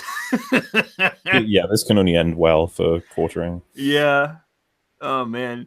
That's the beauty about I mean, like was it you, Rex, that said the Jordan Peterson aspect of making money off of SJWs? Yeah, monetizing SJWs. Yeah, like that for the quartering for Jeremy, that definitely has been happening in his regard because he makes content and I watch his channel. I like him and I like his content, but the thing is that like these people, they constantly walk in traps of their own design and they can't help but like Joe created an entire new controversy on an already stagnant controversy. Yeah, something that people are doing a victory lap about Patrick Soderlund walking away and the sales being low, pre-orders being low.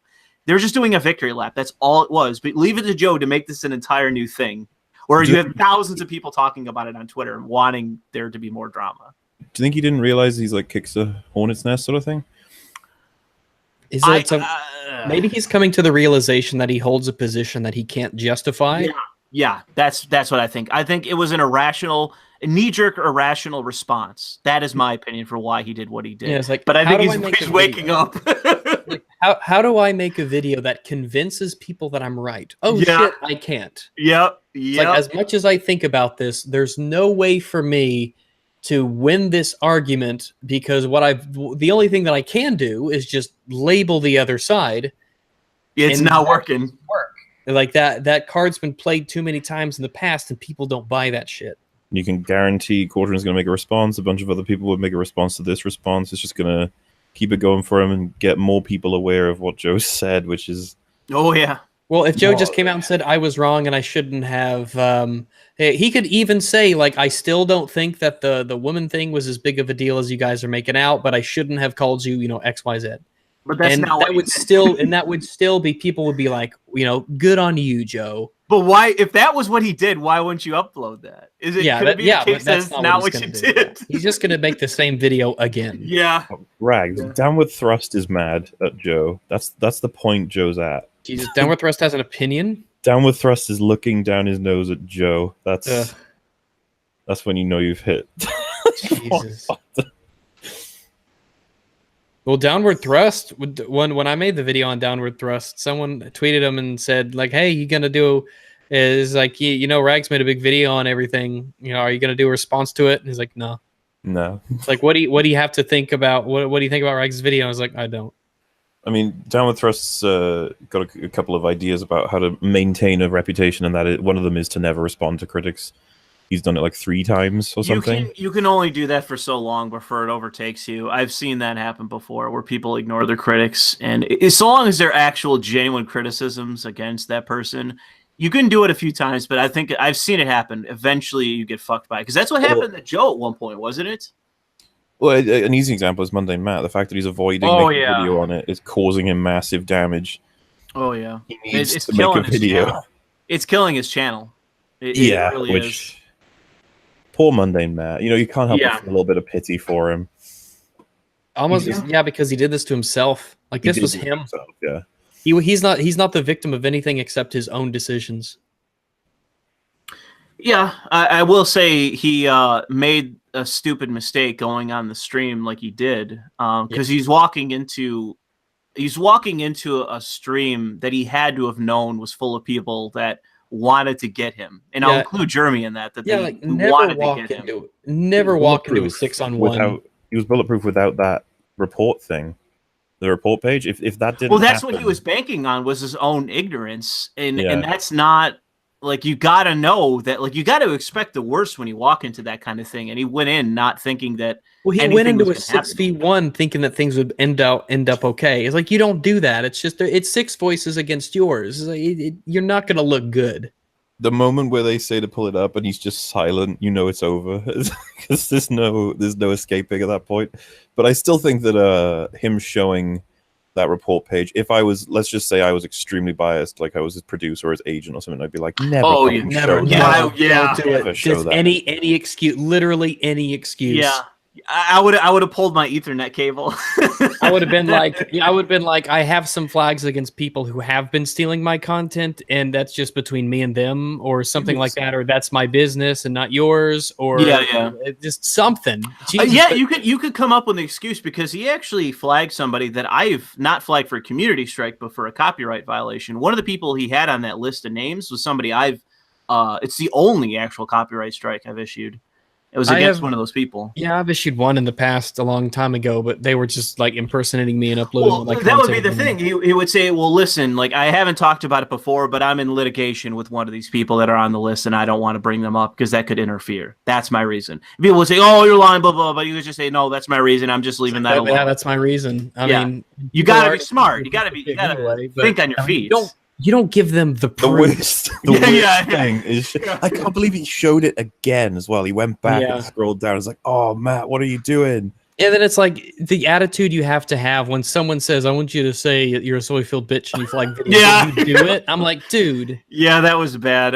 Like I said, I was gonna do a response basically that was sympathetic towards him, but I decided to leave it alone because it's drama and I don't want to get involved. I don't like naming names and doing that kind of thing, but like that was such an immediate backfire for him to do. And it's killing his channel now. And it's honestly sad for me to see, because I mean, I was sympathetic towards him, especially because he goes all the way back to the origins of Gamergate, and I was fully involved in that. But still, it's like you can't run around flagging people like that. And just loads of people have connected that, isn't it? He's doing to people what made him gain his original audience in the first place, was being victimized by this exact same shit. I mean, it's one of those. I'm someone who makes their living off YouTube, and so the idea that he's going around flagging channels and restricting their ability to make money and to grow their audiences and to serve the audiences that they have—that's just the worst thing you could do. Especially when you're in a call with somebody like Jim, who this is his bread and butter. This is all he does. He's a bit of a powerhouse in that department. The thing is, like, I want the idea that some it used to be a big name is going around basically bullying and antagonizing it in an actual way. These smaller channels that I want to see grow and build up their own audiences and stuff. It's just like, man, come on. Like that's just such a shitty thing to do. It's such a scummy thing to do to other people. When he immediately starts talking about how he's been depressed to try and soften the blow, it's no one's buying that shit. It's again, if you were his agent, you'd be like, don't do that, don't do that, don't do that. You're gonna make even more enemies because you're throwing a legitimate issue as the reason for this insane behavior.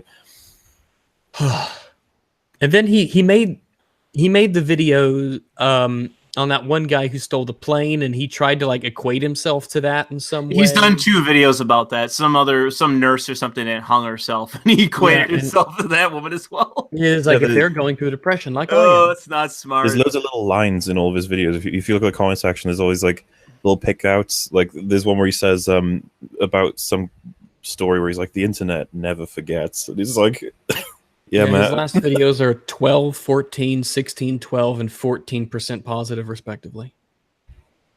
And this is the thing. I think that this is a scenario in which a video acknowledging his mistake and apologizing would genuinely help him. Yeah, but he went to Tumblr and he wrote an apology. It was a shitty one, but he went to Tumblr. Go ahead. I was just going to say, he described in that post, I believe, that he's staying on YouTube. YouTube is his home, and it's like, so why didn't you send the message on YouTube? Exactly. YouTube's my home, and I love it here, which is I made my apology on Tumblr. Yeah, if basically what happened in that stream when they figured out that he was flagging people and all the rest, what he should have done is the second, and this is just from my standpoint, as somebody that has actually like taken at least a class in PR. You immediately address it. You immediately do a video. You immediately upload a video saying, listen, I'm sorry, I've been fucked up, blah, blah, blah. But you say, I'm wrong, and I'll try to retract everyone that I can. I'm really sorry for this. I promise to never do it again, blah, blah, blah.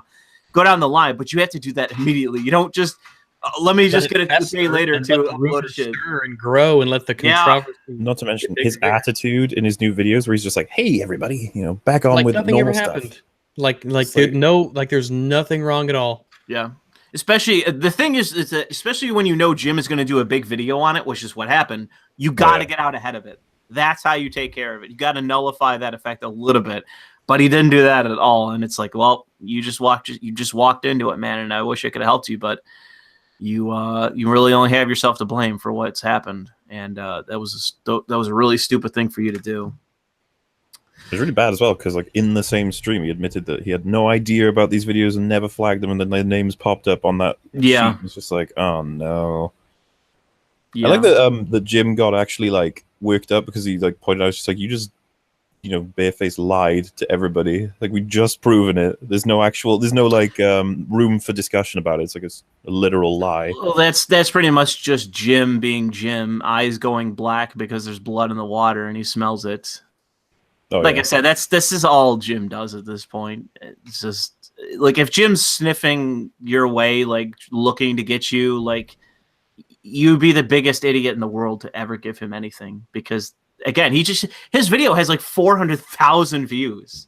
What do you think that was? Like, him giving up that report sheet? Do you reckon that was just him being an idiot? Like, I don't know. Him? Like, he couldn't have thought that would help.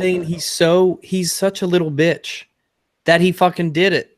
Like, here, oh, you want the proof that I am the terrible thing you're accusing me of? Here, have it.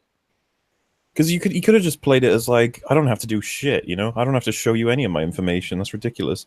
It's like, you could have pretended to be a little bit outraged at it to try and deviate instead of just... I don't know.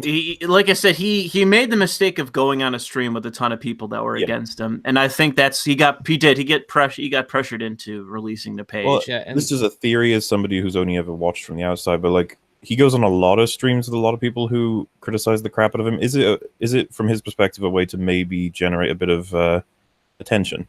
Maybe. I mean, like, a lot of the stuff I've seen people give him shit about is just banter for the most part. At least I would imagine. So yeah, nothing this serious for him. I mean, but he was walking into the lion's den that time, especially with the people that were on there. The only person I'll give the benefit to was Jeremy, from the quartering, because he definitely liked the controversy, but it's not something that he was out to do, unlike some of the others. Like with Keemstar absolutely had a fucking grudge against Matt. Oh yeah, definitely. That was just entertaining though. What was Matt's beef with everybody before?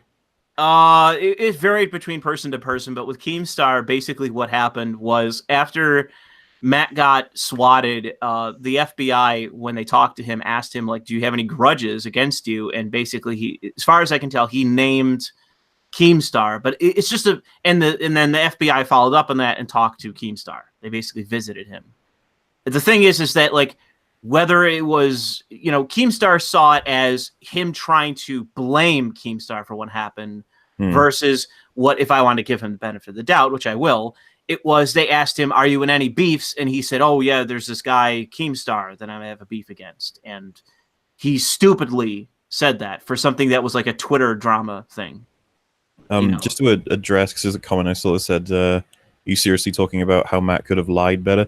It's great that the truth came out. We're trying to sort of empathize with his mindset and how we would have dealt with it if we were in that scenario. Putting himself in his shoes, thinking, why was he that boneheaded? Because everyone has self-interest, right? We assume he wants to keep his own boat afloat. So by revealing that page, it does nothing but hurt him. Yeah, but you got to keep in mind that this is somebody, like, I don't do this full time, so I don't give a shit. Like, someone wants to come to me and say, like, I lose 10,000 subs tomorrow, it doesn't affect me whatsoever. But the thing is that, like, this is now killing his channel, and you had to have known that this had the potential to do that. Yeah, like, especially because he has, like, a kid. He has to make money. Yeah. This from a perspective of someone, like, I'm not sitting here saying that in any way that what he did was right. It's just a matter of, why would you do it when this is your fucking job? If I have no idea how he was keeping the boat afloat anyway with his numbers, Yeah. If it was just nothing but making shitty video after shitty video and just through sheer attrition, just getting enough views by doing the most low-level, low-effort content you could possibly do, because he didn't have that many patrons. He only has like 120 or something like that. Last time I checked. I wonder if that took a hit or not. I imagine it would have, because this is the thing. Oh, probably. I feel like Patreon support is very based on respect. Oh yes, yes. Like if I don't respect you, if you make good videos, but I don't really care for you as a person, you're not seeing a dime.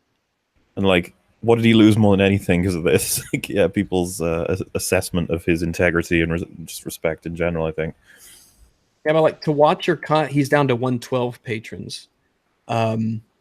But the thing is like it's about, if I give money directly to a person, it's so much more of a I respect you or you need this more than just, oh, yeah, I'll watch your content for free. Yeah. And if you don't have like, I bet the 112 people, maybe they just forgot. Do you reckon he won't survive this, by the way? Because I don't know if he might actually cockroach it. Like if he just keeps pumping videos out, you'll keep getting new people who've not heard of him watching and maybe subscribing. There's no way, because they see the like and dislike on every single video. That's true, but can he outlast that? This is Mundane Matt. Could he pump out 1 million videos and just try maybe? I mean, if he really doesn't give a shit about his reputation, well, and here's the thing: you have a kid, you should care about your reputation. Yeah. Like that's the thing is like, it's like if you have a kid and there's a basically a set in stone recording of your behavior on the internet that will be there forever. Like what, your kid's gonna know about that. Well, this is the thing. If he ever goes to any kind of public discussion ever again, the common question could be asked, like, why should we trust you? Exactly. Like kiss every interview and invite to a speaking event, what few he got, kiss him goodbye. You know, it's like, yeah, you can get some people to watch your videos that you pump out from your room, but Jesus, no one's going to want to invite you anywhere or be your friend or hang out with you or support you. And here's the thing, like after all this happened, someone had said, oh yeah, somebody else with a Mundane Matt stream, they got their stream flagged, you know, Mundane Matt doing it again. And I'm like, we don't know that. You know, we don't know that, and you can't blame Mundane Matt for that. Like we legitimately don't know. But now, you know, it's just people are ready to let their skepticism just die when there's blood in the water like this. Yep. Yeah. Like, you know how many times this happened with Gamergate all the time, where you'd have that third party troll who wanted to stir shit up, and so they do something in someone else's name. You know, it's like how many times has that happened with Matt now? You know, it was like, hey, everyone hates on Mundane Matt, so now if I flag anything that's anti-Mundane Matt, they'll think it's him, and he'll get all the blame. Like what he has done is bad enough. You don't have to try and pile things onto him that you can't legitimately attribute to him. Is that saying that people love a good underdog? As in, like, we always like to see stories of somebody who rises above adversity and stuff. But I think it goes the reverse as well, where it's like humans. I would love like to see giants fall.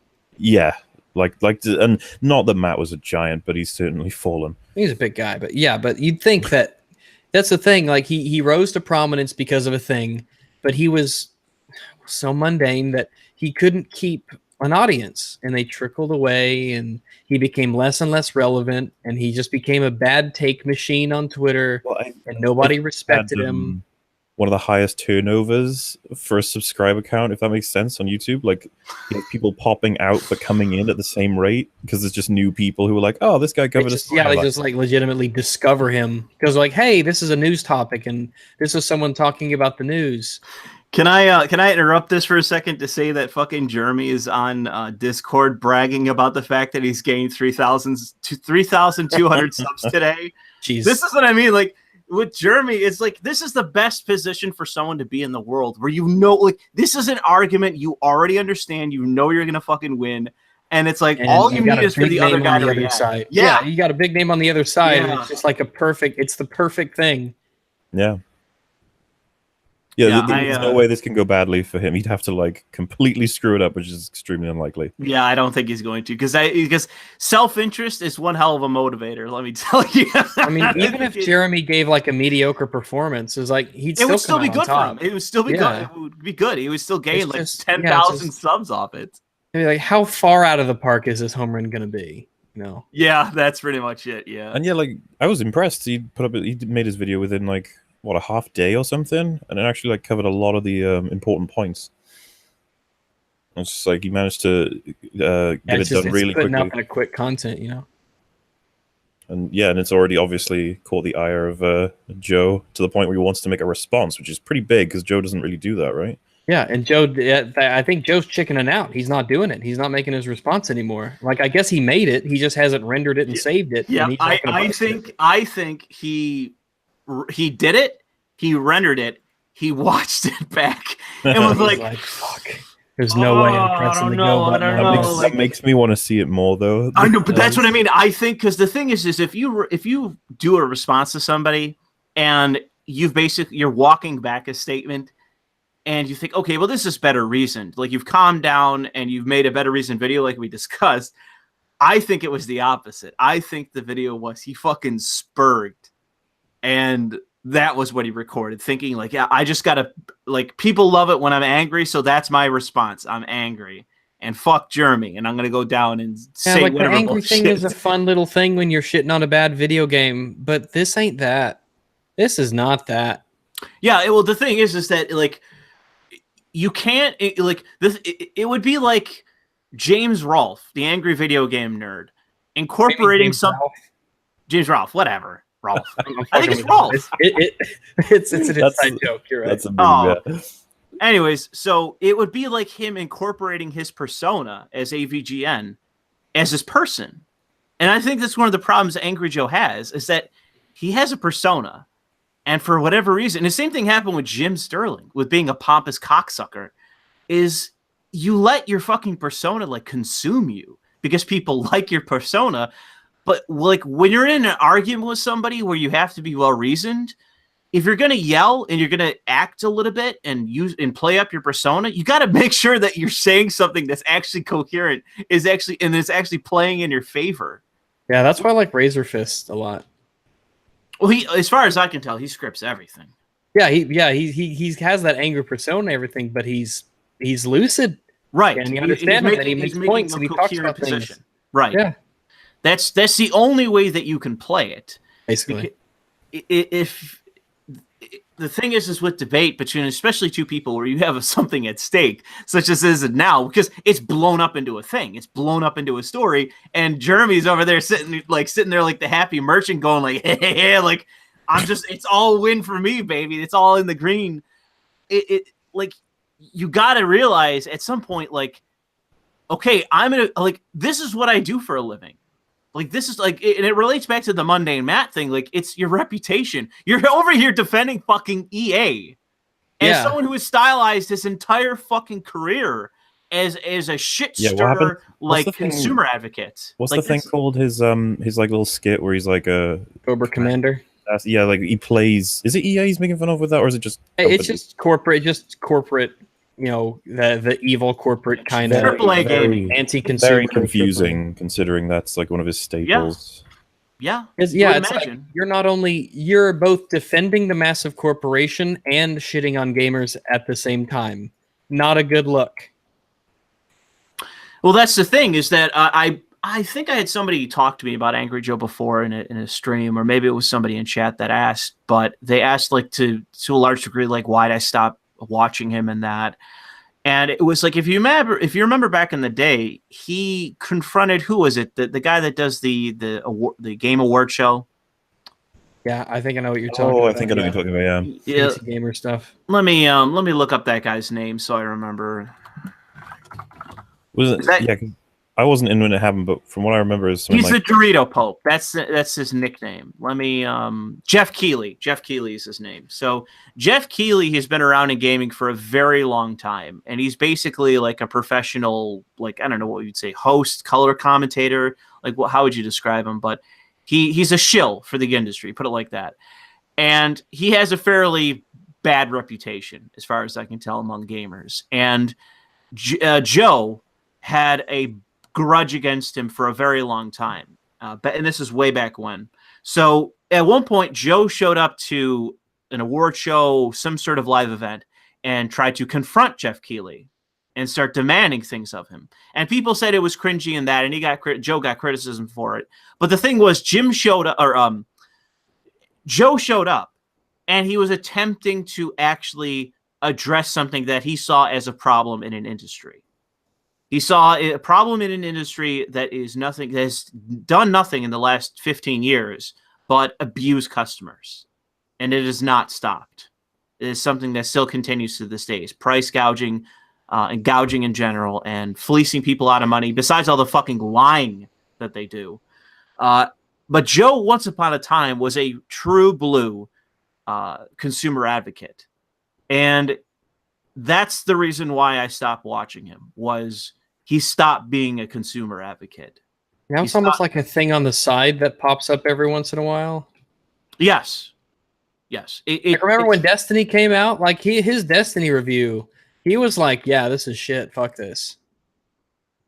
And that was a really controversial thing to say for a lot of people, because that game got this weird following for whatever reason. Yeah. He was like, yeah, this game's kind of fucking shit. Well, that's the thing, is that it's kind of, I don't know if I wanted to describe it as the boogie effect, but it's more of the, what's that news commentator that's really big? Philip DeFranco? Philip DeFranco. Thank you. He gets in trouble every now and then for fucking straddling defense so hard that it breaks. I've seen that to be a regular criticism of him. And I think that with Joe, his opinions as it exists in gaming have, I don't want to say nuanced, because they haven't become more nuanced. They've just lessened. They're less edgy. They're less hot takes. They're less passionate. They're more establishment. They're more mainstream. They're more bland, generic, status quo, something that anyone could say, whether it's Joe or someone working at fucking IGN.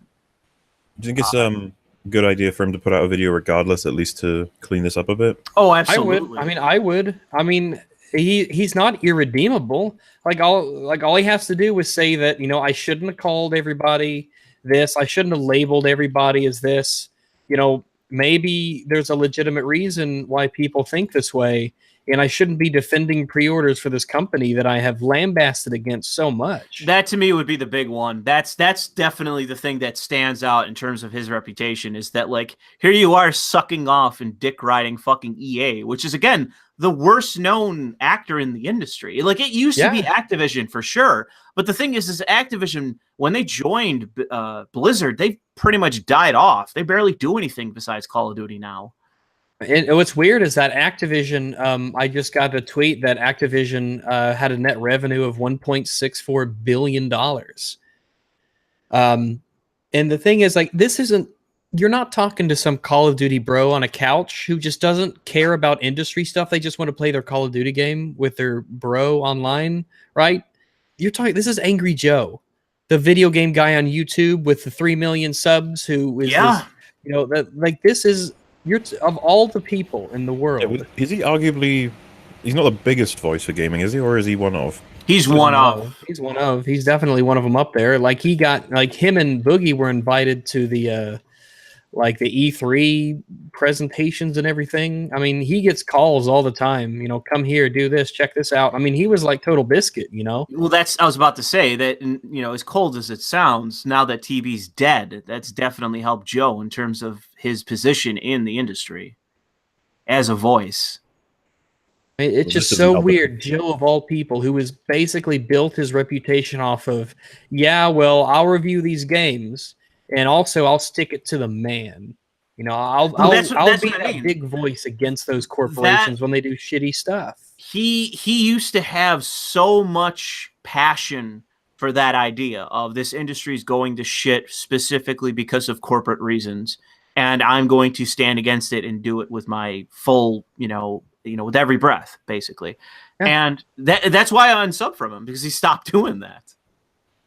I mean, now his reviews, I don't really just care for his reviews anymore. They're fine, but I mean, I'll take fucking Matthew Matosis 10 days out of 10 over Angry Joe. No contest. The problem is Matthew Matosis doesn't cover mainstream stuff, so Joe gets the big ones. Yeah. I don't really follow too many gaming personalities anymore. And there's some really good reviewers out there. My favorite's Matthew Matosis. Like, Mandalore does a good job. Nerd Slayer covers games really well. There's some good ones out there. I don't doubt it. I just mean personally. Yeah, because normally, like nowadays, I swear, like almost all of my games I buy because of personal recommendations. Friends are Yeah, that like, "Buy happens. this I game, got a play bit with of us," and I'm like, "Yeah."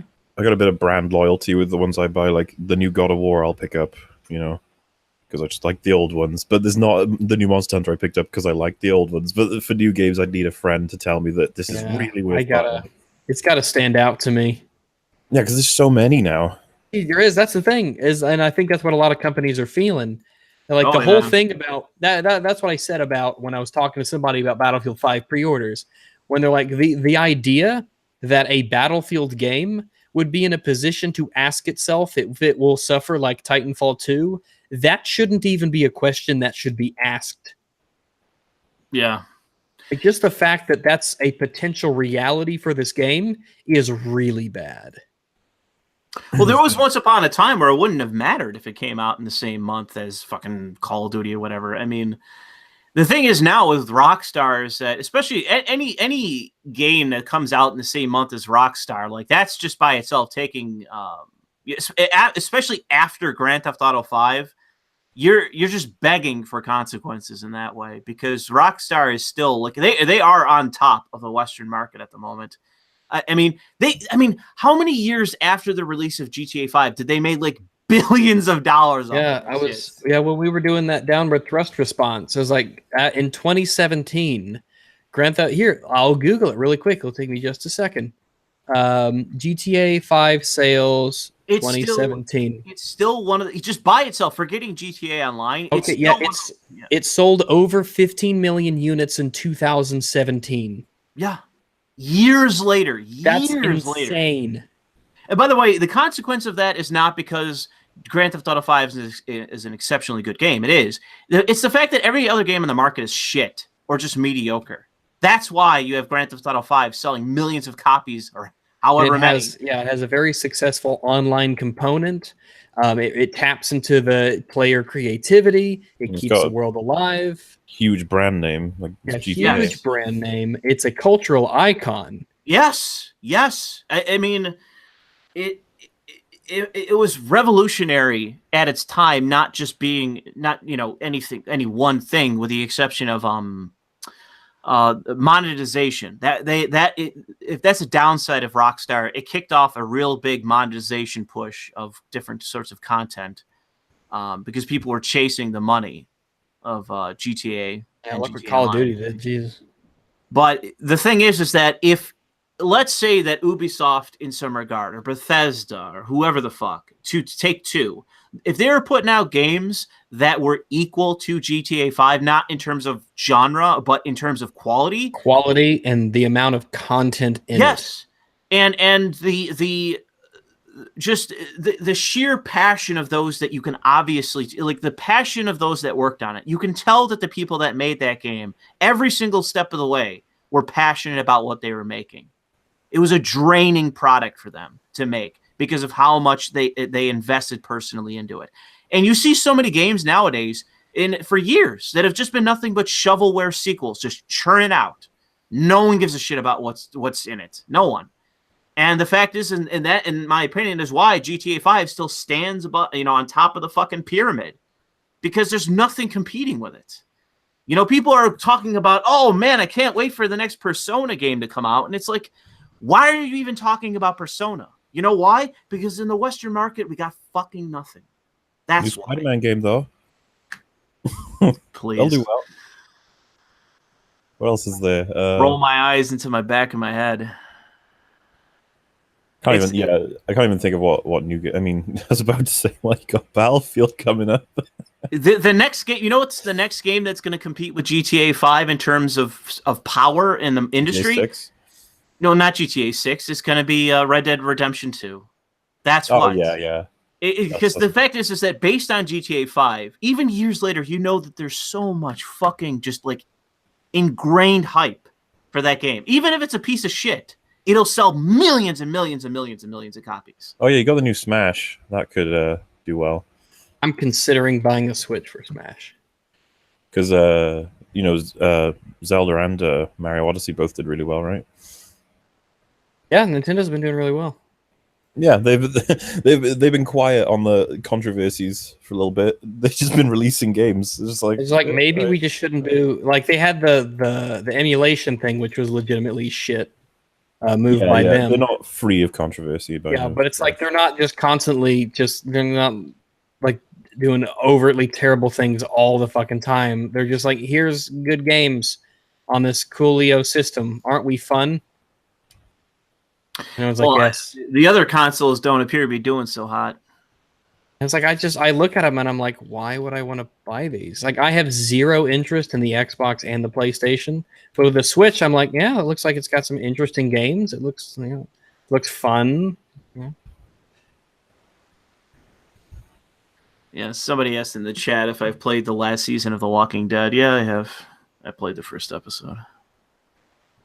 It's nothing exceptional, and I'm just glad that it's over and done with, so people can finally fucking forget about it, and it can stop having like it's stupidly exaggerated reputation.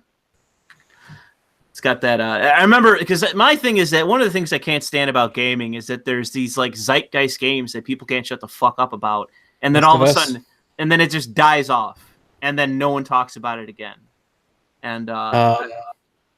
Man, what? Yeah, it's kind of weird, but PUBG's kind of become that. Maybe it's so. like it's like a bleeding elephant. You know? Well, I don't mean like that. I mean like it has like this reputation of like this is the best game ever made. This is the zenith. This is it. We've hit the summit. It's over. Like there's good example. No Man's Sky. Sorry. Well, no, that was all reputation, but I mean in terms of like Portal 2, that's another example of games that like people just couldn't shut the fuck up about, and then all of a sudden just everyone stopped talking about it. And it's like, all right, well, I guess we know what happened to that. Guess we know. What would be another one that I can name? Half-Life. That's another one where people wouldn't shut the fuck up about it, and then all of a sudden, classics now. Like that's the thing. Is that people stop talking about it. Then they just become classics. Like, yeah, that was... Actually, BioShock Infinite's a good example of what you're saying, I think. Yeah, nobody talks about it anymore because it was so mediocre. When it came out. I would say so. Yeah, I would say so as well. BioShock Infinite definitely was that. There was a lot of fucking people talking about it afterwards and referencing it, and all of a sudden just whoop. But I think it's because the game really was not good at all. I see it as people woke the fuck up about the game. Yeah, its shock value was over, and then people started to actually really think about. Remember when the game came out, everybody lost their shit like at 9.5. And I'm like, this is not a good game at all. This is a huge letdown from its predecessors. But you notice that even years later, that didn't happen to GTA 5. Yeah. True. It's because it was good. Kept it. Yeah. Because the single player, which is really all I played, was just so good. There was so much shit. There's so much content in that game. It wasn't just there is a decent amount of content in the single player, but I wouldn't say the single player content is that exceptional in terms of overall length. Like if you wanted to play a game with a shitload of stuff to do that is fucking 40 hours of grind, you can go play Dragon Age Inquisition. Want to end your life by the end of it. Because it's just nothing but grind. But in GTA 5, in my opinion, it was the chemistry of everyone involved. That to me is what it was. Like the actors, the story, the people writing it, the people acting it. Yeah, it was a mix of like a development team that clearly gave a shit and wanted to make an amazing game with the budget and the powerhouse of a huge studio at the same time. And we say all the time, those things don't necessarily meet and mesh together. You know what's another good thing about that game that I can say that I know for a fact is one of the difference makers is that they had a good casting director, and they had somebody that when dealing with the voice acting would say, okay, do this take. Okay, that's not good. Do it again. Okay, that's not good. Do it again. And they would keep doing that until they got the good take. That's one of the things that drives me nuts about games is the poor voice acting. Yeah. Poor voice acting is just like makes you appreciate the good ones. But the whole reason why that gets through, because they recorded thousands and thousands and thousands and thousands of lines of dialogue for that game. Oh, yeah. There's very little lines in that game done by the three main protagonists where it's like, yeah, that didn't fit. That sounded bad. It was so good. Like the characters, I was like, these are real people living in my screen.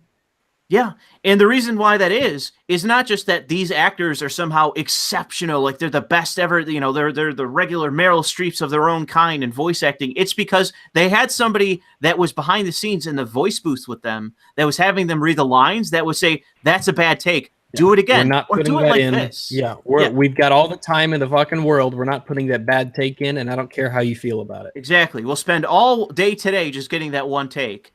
But the thing is that like they had the passion to do that. And what you don't see is, especially from companies like fucking EA, they do not do that. It's first take, that's the take. And they put that in the game. And it's fucking terrible. And it worsens the game. You want to be invested in the characters that you're playing and that you're seeing. And that's one of the reasons why GTA 5 is still on top. And that's why so many games, such as and I will credit you with BioShock Infinite. That's why BioShock Infinite went down the memory hole. You know, because you're like, none of this makes sense. Well, it's not just none of it makes sense, but it just none of it's quality. All cards on the table. I hate that game, by the way. I hate it too. I hate it too. I don't hate it. I don't hate it. I have a personal problem with that game because I love BioShock 1. BioShock 1 and 2 I really liked, and Infinite just took a big shit on them. I liked all three, I will say. I do like all three. But the issue that I hate about the third game is the DLC. I forget the name of it. It was a DLC where they go back to Rapture, and it ruins the whole fucking story. And I have to say, it made me overnight hate Ken Levine. Like I think Ken Levine's a nice guy. He just appears to be kind of a nice guy, and I've never. I had like a 2-hour-long argument about that because it's what put the final nail in the coffin for Infinite for me. That DLC was so insulting. The person I talked to was like, "It's okay. It's an alternate reality. It doesn't change anything from BioShock 1." No. Obviously trying to say the events of BioShock 1 are changed now because this is what was actually happening. It's so bullshit. Yes, that is. If you take what the game literally puts in front of you, it basically says that the events of the third game renege everything that happened in the previous two, or retcon what happened in the previous game. You're not in a good position of defending the game if you're saying, "Don't worry, it's an alternate reality." It's like, okay. That's the thing is, like, those games that people really liked and were universally praised. Yeah, those didn't happen. Like, yeah, well, that sucks. I had Terminator Genesis, where they rewrite Terminator 1 and 2. Yeah, where they basically say, "Oh, none of it happened. We're hitting a reset button." It's like, why rewrite? I mean, the people fucking adore. What is wrong with you? Well, that's the thing is, I had somebody come to me and ask me, like, because it was on Steam, like during a sale for like $10 or something, and they asked me if I should, do I recommend that they buy it? And I said, sure, you can buy it for $10, but I said to him, do not buy the fucking DLC. Beneath the Sea, that's the name of it. Wasn't one of the other DLCs Horde mode? Burial Sea, whatever. Yeah. One of the DLCs was a Horde mode, right? Was the first one something in the cloud? Yeah.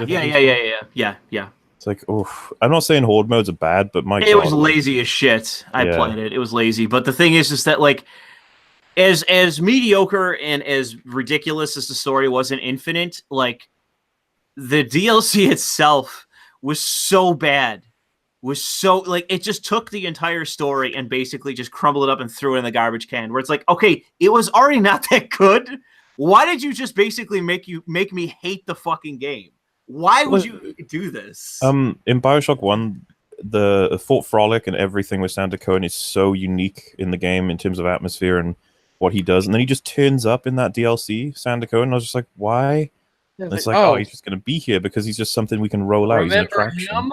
He was a thing. Remember him, guys? That's why they did it. That's why. It's a nostalgia of a guy that's no longer passionate about the project he's working. Because Ken Levine even said that he had a ton of fucking shit. Some short fat otaku just messaged me. He says Horizon Zero Dawn is the ultimate memory hole game. Maybe so. I don't hear anybody talking about that shit anymore. He's right. Like, before it came out, it was like, wow, it was the best game ever, and then nothing. Yeah, I feel like that's. That's a good one. Yeah. And a lot of these seem to be like you get that a lot with like third-person action. Especially console games, like third-person action game with light stealth elements, like crafting elements. Maybe. I just noticed that it happens with games that especially with Valve games. I would say that Valve, if there was one, well, it's obviously more than one, but I was going to say that Valve is when they actually made games, was a developer that I liked a lot, and I own pretty much all of their games. But the thing is that what I couldn't stand about them as a developer was just the insane fucking fanboyism and hype around them as a developer. Even though it's like, I always consider them to be like an okay developer. Like, yeah, I like their games. I like to buy their games. They're good games. I get my money's worth out of them. But it's like, there was so much fanboyism around them that I was so glad the day that it finally fucking died. That people just stopped fucking endlessly praising them as a developer and their games. When they finally just became about Steam, and it just stopped. The fanboyism just stopped. And I hope it never resurfaces. It was the worst. A little bit off topic. Game in ages, though, right? I guess. Portal 2 was the last one. Portal 2 was the last. Didn't even play it. I just didn't have any interest. I was like, yeah, Portal 1 was good. I just don't want to. I've had enough Portal.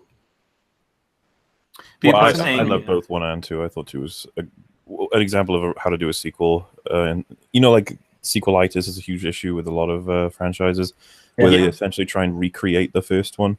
I felt Instead like of expanding out, and Portal 2 felt like it was a full-on attempt to be like, hey, we did the first one again, but this time we're adding loads of things that we think improve it, loads of new ideas, and they made a full-on storyline. I liked it a lot. Yeah, for me, it's just I just didn't really have an interest in more Portal stuff.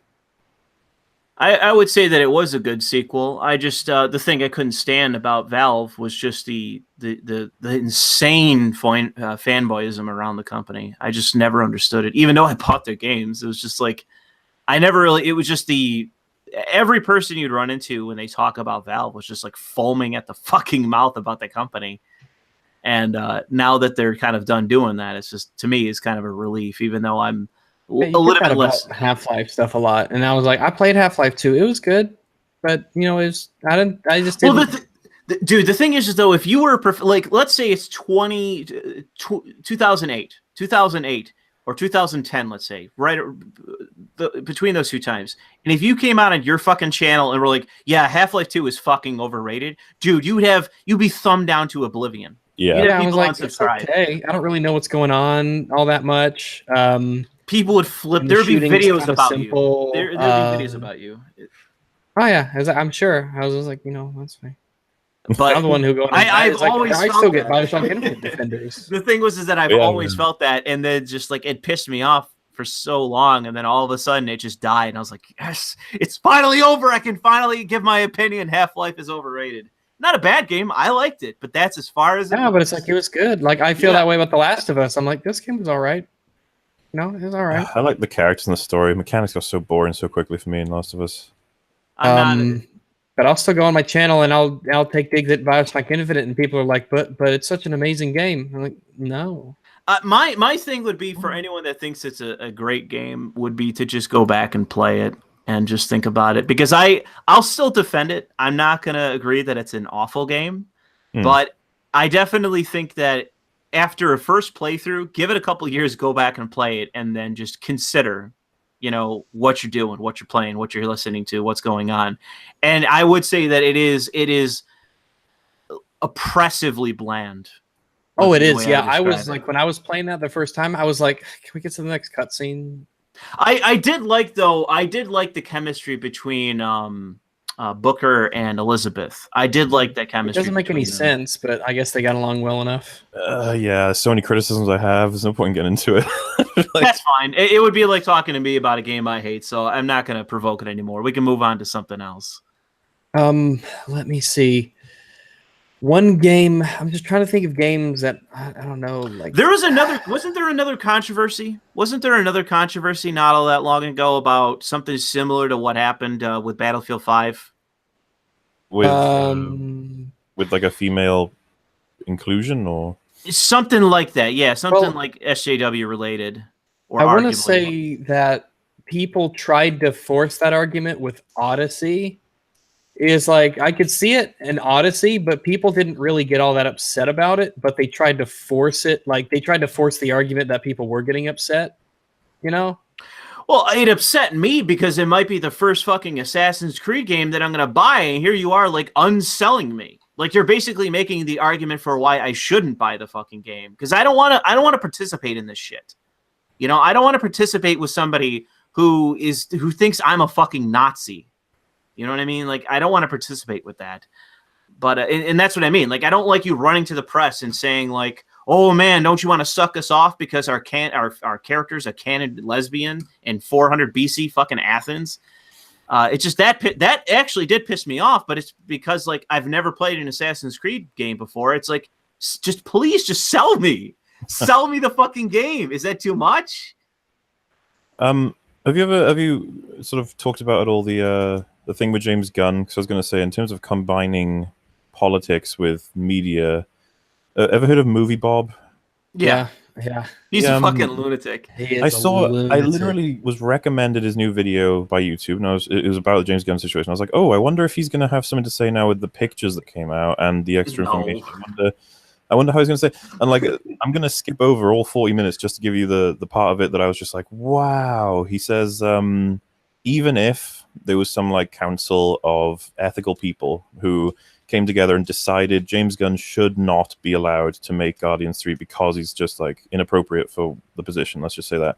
He said, even if that was the case, you do not do it because you do not give Nazis a win. And I was like, what? Oh, like that's something that I'd have to like shake my head and go like, what? What? Rags, knowing him, do you find Movie Bob? No, I'm not surprised that the worst ideas in the universe come from Movie Bob. Like he's insane. The dude is fucking wacko. He's crazy. He's like an unironic eugenicist. I don't know where you guys stand on should James Gunn be directing Guardians 3. I think it's an interesting conversation considering everything. I can summarize my position really quick. Everyone in Hollywood's a fucking degenerate. Everyone. They're all rapists, they're all murderers, they're all drug addicts, they're all fucking degenerate cocksuckers. I don't give a shit about him at all. I don't care about what jokes he made. The thing is, he got hoisted by his own petard, and fuck him. There you go. Yeah, my position is, if it were me and I was Disney, I'd be like, yeah, go ahead, because you made 2 successful films already, and I kind of don't want to fucking give it to somebody else. So just complete your story. Right, sure. I have a general thing that I err on the side of don't ruin the person's life. You know, even it's just one of those. I don't know enough to know. I can't get in his head like that. I can't say. Even with the pictures, you can't necessarily prove he's a pedophile. It's like, but here's the thing, though. One of the most celebrated directors in Hollywood is a child rapist. So let's say he's guilty. What's the fucking argument from Hollywood standpoint of morality? It doesn't exist. Yeah, that I'm not really talking about the morality of it. I'm interested in the part where Disney says it's our choice and we're saying he's not directing it. I'm like, well, I guess I can't really say they're wrong for that. They get to do that if they want to do that. I don't know. My thing would be if I was in Disney, like I understand they're concerned about their branding and all that, but I would just be sitting there like, listen, you know how much fucking money we're gonna make on this thing? Just to have him tell him to apologize or some shit and tell him to get off of Twitter. That's the thing. He already did, didn't he? And he apologized again once it came out. Yeah, like once he was hired, I think he got with everybody. He was like, yeah, I did edgy shit years ago. And they already knew that because of the movies he made. Yeah, that was a stupid knee-jerk decision by them. They shouldn't have done that. I 100% believe they did this to try and save face. They had nothing to do with morals or ethics. They were just like, absolutely, he's a problem. Yeah, here's Twitter people here to fucking be Twitter people. And yeah, so like as we've just proven, there's plenty to discuss about it, right? And he just immediately labels anybody who wants James Gunn off Guardians 3 as a Nazi. I was just like, wow. I know that's insane. In the other controversy you were talking about, Dishonored 2. Oh, you got it. I love your Rags. You can read my fucking mind. That was exactly it. Or maybe I don't. I don't know. That one. That was exactly it. Dishonored 2, and it is undeniable that game had people pushing politics in it, especially with their fucking ridiculous DLC.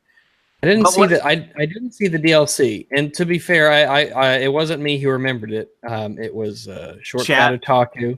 Oh, okay. Well, thanks for let me know in Discord, so I don't want to steal thunder. I probably would have if I would have given it a thought, but he was quick on the draw on that one. That was the other big news story that is very similar Yeah, where everything that I talk about, but is everything true about Western gaming? Yeah, but for those of you who don't know, to sum it up very quickly, Yeah. basically, the issue is that Anita Sarkeesian was directly, basically responsible for the stuff like the Emily character in Dishonored 2. Mm-hmm. And she was directly involved with like the creative process of that game. And as you know, Dishonored as a series is kind of on hold right now because the second game didn't sell all that well, which is a shame because I actually really like the game. The first game was another one of those overly praised memory hole games. It absolutely was. People couldn't suck that game off enough.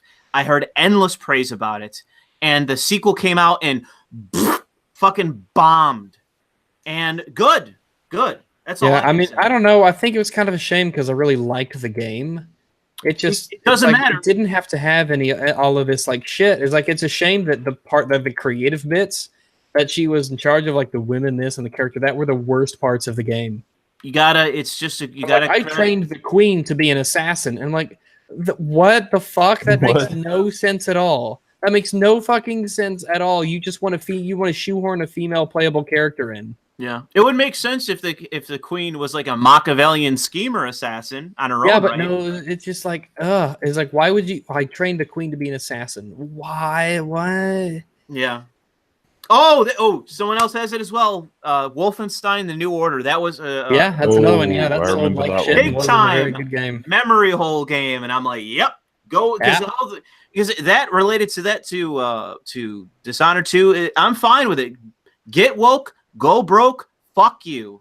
That's my position. Just to clarify, what was it with Wolfenstein 2 that happened? So Wolfenstein 2 had a lot of characters who were the biggest problem that people had with the game was that it was like a 9-hour game that was 3 hours cutscenes. Yeah. It was a very cutscene heavy game. It was definitely, like, in terms of gameplay itself, it was not as good as the game that came before it. And it was very, very cutscene heavy. It was very, very focused on story and characters and stuff. And the characters are fucking shitty token. Some of them were just like, why are you here? This is weird. You get monologues about testicles, and you get like random female character joins and becomes the leader of the resistance and stuff like that. And you're like, it's just weird decisions, right? And they really, really want you to like these characters because the game fucking has so many cutscenes, both where you're in control and where you're out of control watching this stuff happen.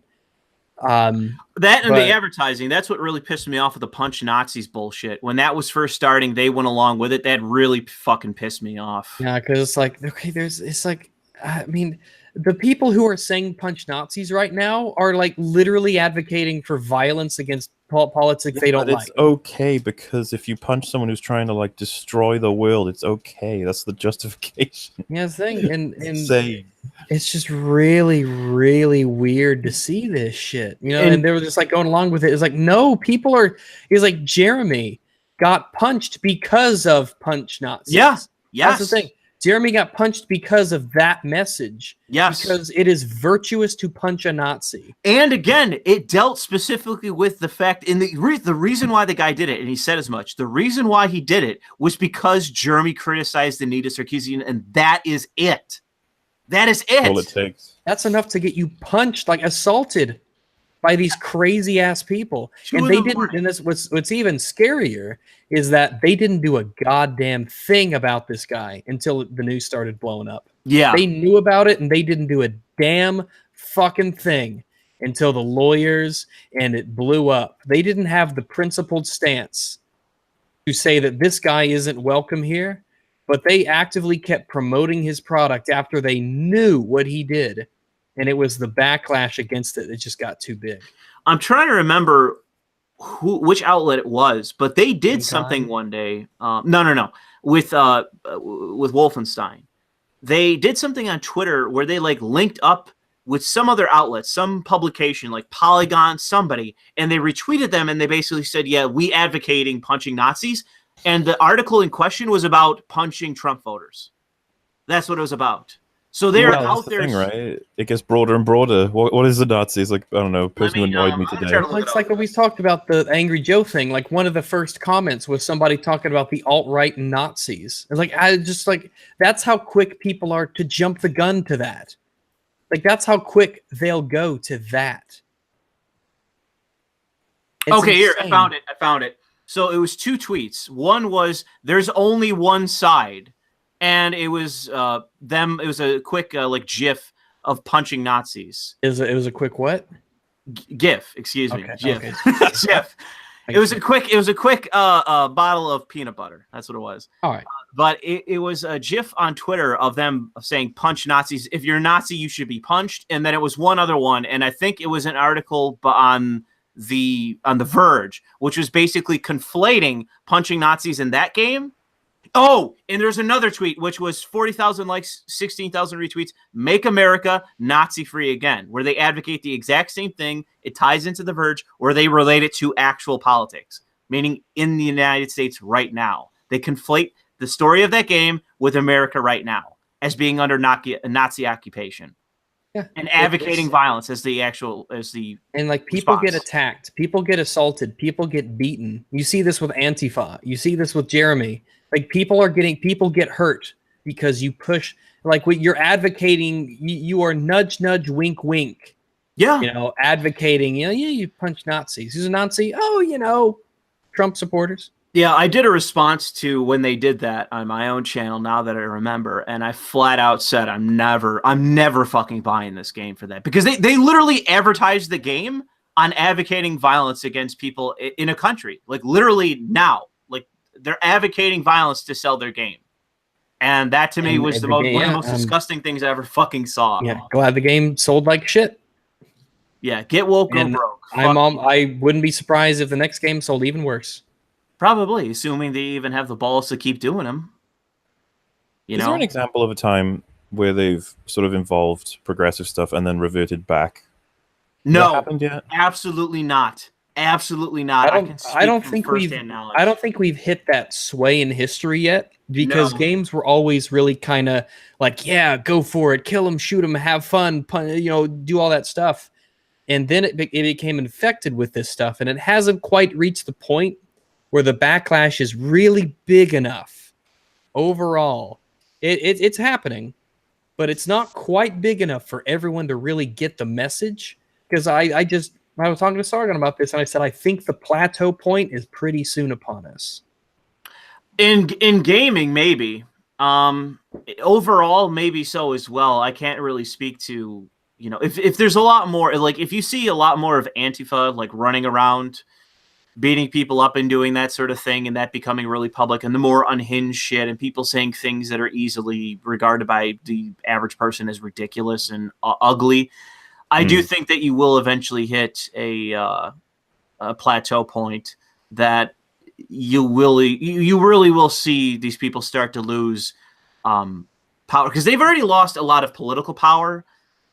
Especially with the election of Trump, it's really set people off to such a degree that they're walking away and doing ridiculous things to where they're losing their positions. So they're starting to lose power.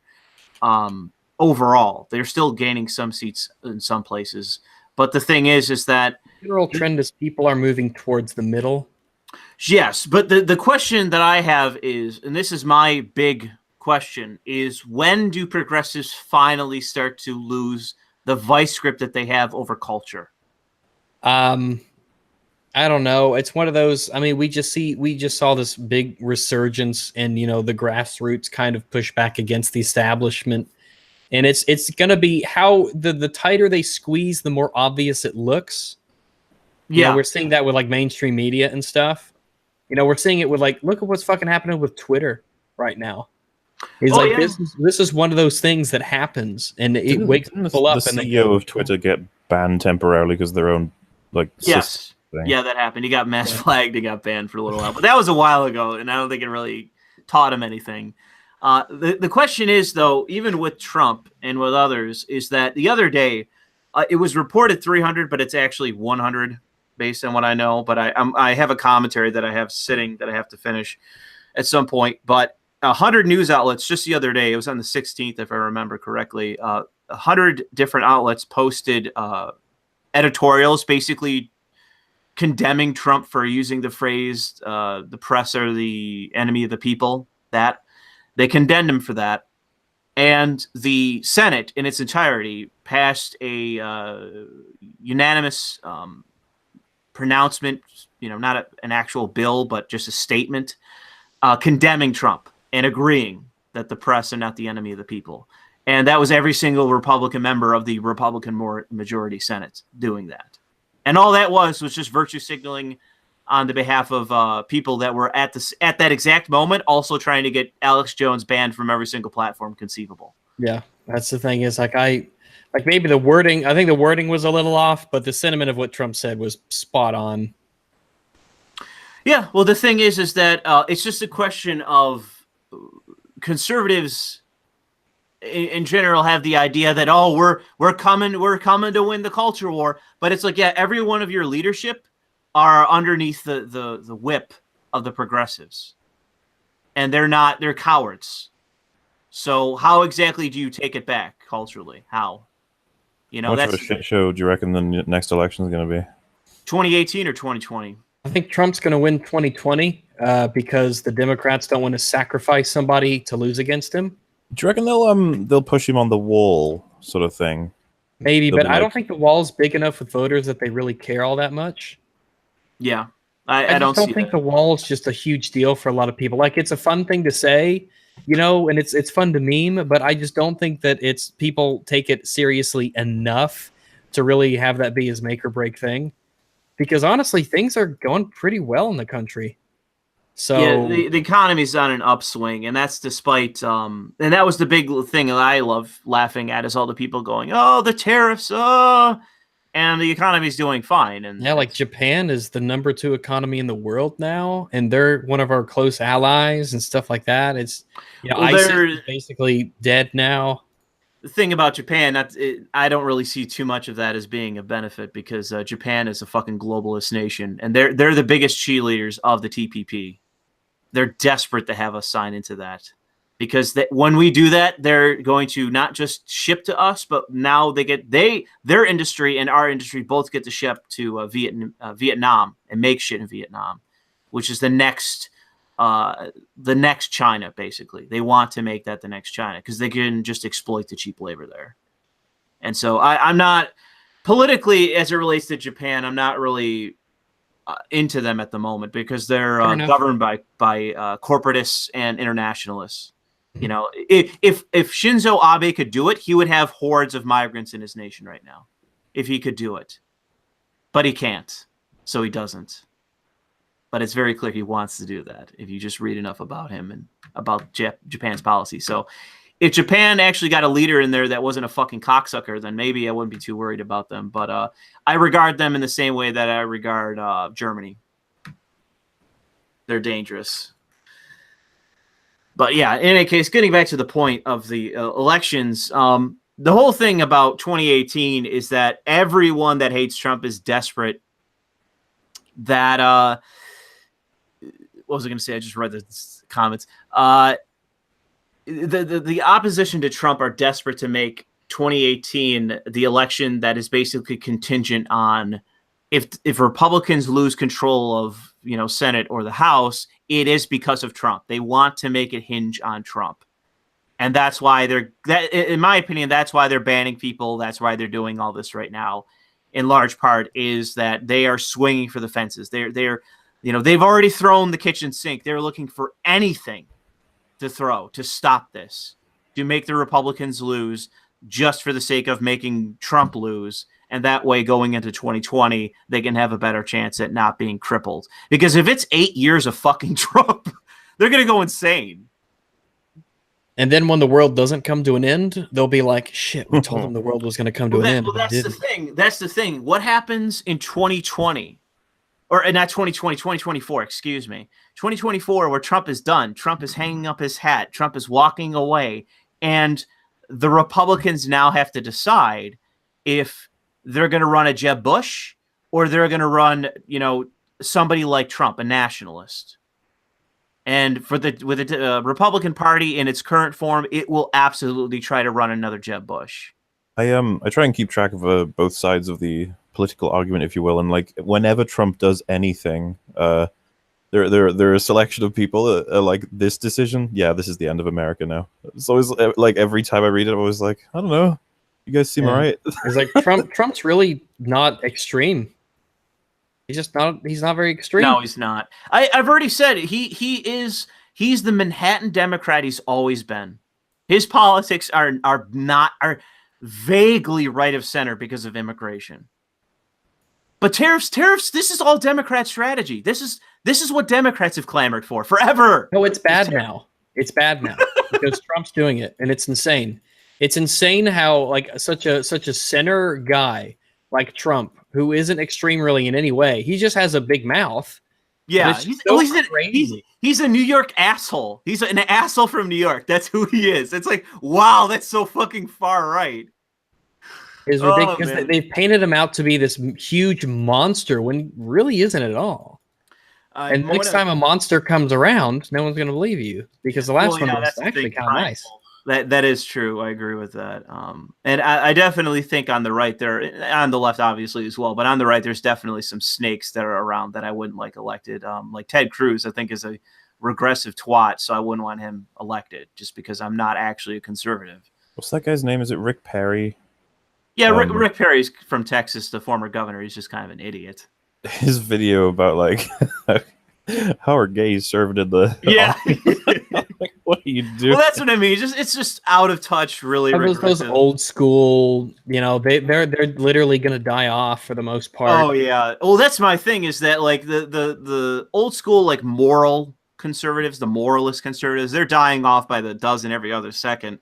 But the ones that I wish would die, and I say this routinely on my own channel, are the internationalist conservatives. If there's any group of people that I hate more than any other, it's probably internationalist conservatives because they basically see the world through the lens of economics, and they are open borders advocates, and they don't give a shit. They'll watch our nation burn just because they can make $10 more in fucking China. They don't give a shit about anything other than their own profit. I fucking hate them. It's why Trump is doing tariffs now. That is why. It's because of them. Yeah. So, Angry Joe. Yeah. Did he do something? We got an update. No. This is off topic. I was just saying.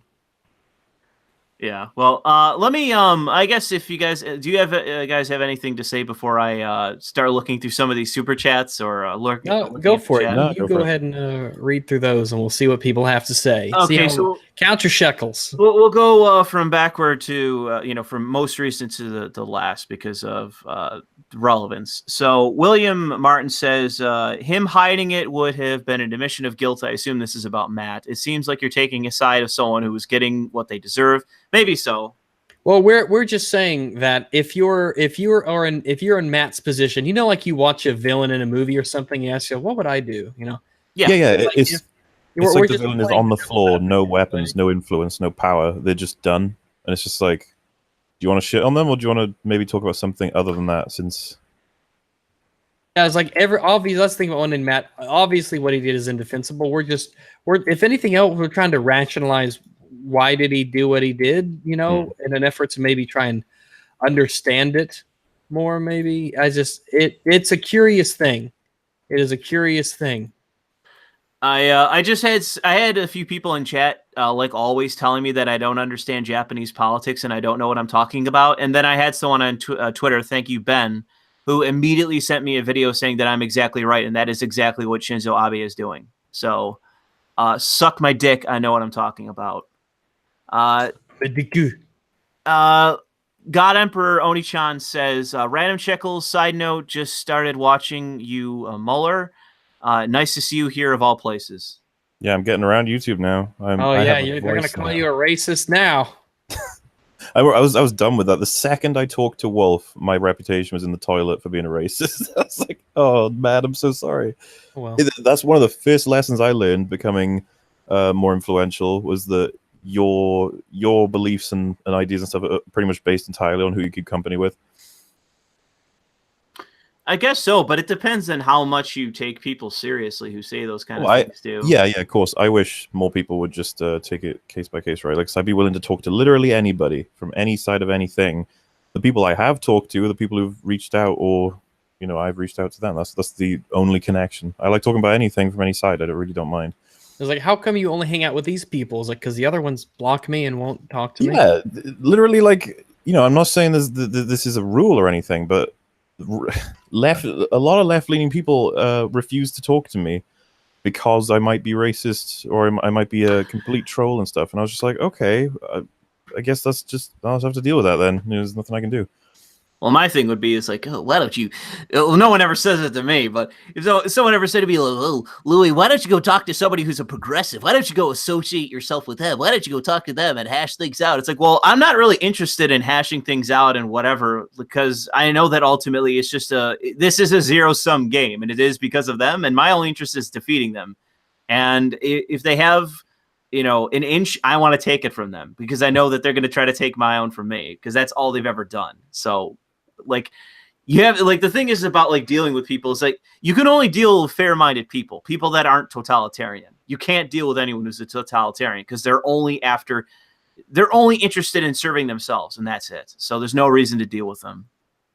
The only way that you can deal with them is to defeat them. That's the only way, especially in politics. There's, like, 2 separate cases where people have decided they're not sure whether they want to speak to me until they find out if I'm racist or not, and so they want to watch my videos to find out. It's the most bizarre criteria ever. Just like, why don't you just speak to me and then go from there? Yeah, you can ask. You find out that way. The problem is nowadays is that, like, like the word racist or the phrase racist, the descriptor of racist, like, it's lost any fucking meaning at all. Oh yeah.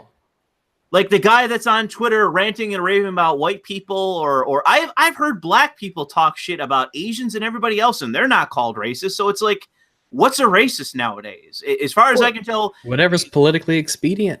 If somebody wanted to speak to me about how it's awful because there are black people in Black Panther and they hate black people, I'd probably be like, yeah, there you go. It's like, oh, maybe. I was gonna say I would still talk to him, because I'd just be like, I'll explore your perspective. Well, it's like you're not going to change their mind by not, doing anything. They're just going to continue to believe what they believe, and if you persecute them, they'll find that I must be right, because they're not talking with me. They're just trying to silence me.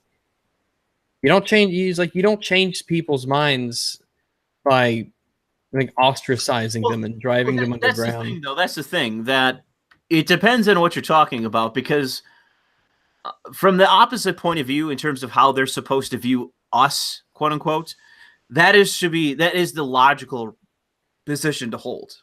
Of if somebody, let's say, is a racist, such as in the case of the black guy that became friends with a bunch of Klansmen and deconverted them, is you have to be dealing with somebody that that you can reason with, and that you can make a genuine attempt to befriend them and walk them back from the edge of being totally irrational and ridiculous and out of their mind. The issue is, though, that as it relates to the other side of this, as it relates to the progressives, as it relates to the SJWs, they are totalitarians. And you could speak to Ian Miles Chong, who used to be among them, and he understands this. Like, there's no found him to this day. You have to basically deconvert yourself. There's nothing that I can say to a progressive that, like, a full-blown Kool-Aid drinker lunatic, punch Nazis kind of guy. There's absolutely nothing that I can say to them that is going to change their fucking mind. It's only going to be them basically confronting what they believe. That's the only fucking thing that's actually going to get them to, in any way, step back from the brink that they're currently on. It's something a lot of times it's literally like deconverting a religious person. Yes, like it's a chip at a time. It's like it's one little chip at a time, and then slowly but surely you build it up, and then they just come to that moment where all that stuff that they've been absorbing this whole time, it just kind of comes to them.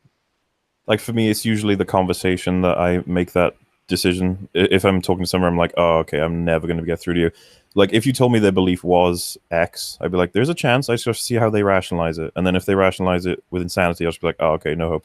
Even if it's an insane position. Like, let's just say they say that the sky is made of corpses or something. I'd be like, all right, what's your reasoning? And then they actually like have loads of things they could go through and that you could actually talk about. At least that'd be something. But if it was just they're just insane, it's like, oh, okay. Well, it's the difference between to make it about the ideology is that the foundation for why they believe what they believe, or the means by which they justify what they believe to you and anybody, and even themselves, is morality. That's why I'm better than you. I'm a good person. This is why I believe X.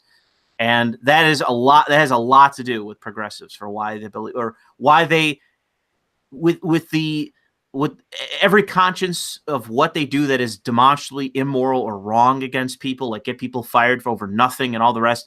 The reason that they justify everything that they do and the fact that they are totalitarian in terms of how they push their politics, it is based on the idea that they have the one word of fucking God, essentially. They are ideological zealots, and they believe they hold the truth. And when you have somebody that is that much of a zealot, like, you just have to recognize like what you're up against. And it's why, like, I've had people confront me and say, like, I wish you would be more monotone. I wish you wouldn't be so strong or so strident in what you say. I wish you would mellow out and be more willing to speak to people in a kind manner. And that, and it's like, if we're in a first person setting, I'll be nice. I'll be polite to you, but online, I'm not gonna, hinder myself or not be my most passionate self when I know for the fact that I'm going to be dealing with people that they're not interested in dealing with me. They're just interested in defeating me. Like, they have such a Machiavellian way of viewing the fucking world. Like you're asking me to just bend the knee to them first before they take my head off. Like, why would I bother? About you though? They could say that about me, but I'm not actually doing anything. No, of course. I'm saying that, like, if they could probably, even though we would see them, whoever this they exactly is, I'm not 100% on what group we're considering here, but I was just going to say that they could rationalize it the same way, even progressive ideologues. That would be how I would summarize it. Yeah, they could look at you in the same way, not necessarily accurately. They could say that, and I would say, okay, what institutions do I have backing me? What organizations do I have backing me? Well, like, what exactly do I have on my side? Where's my funding coming from?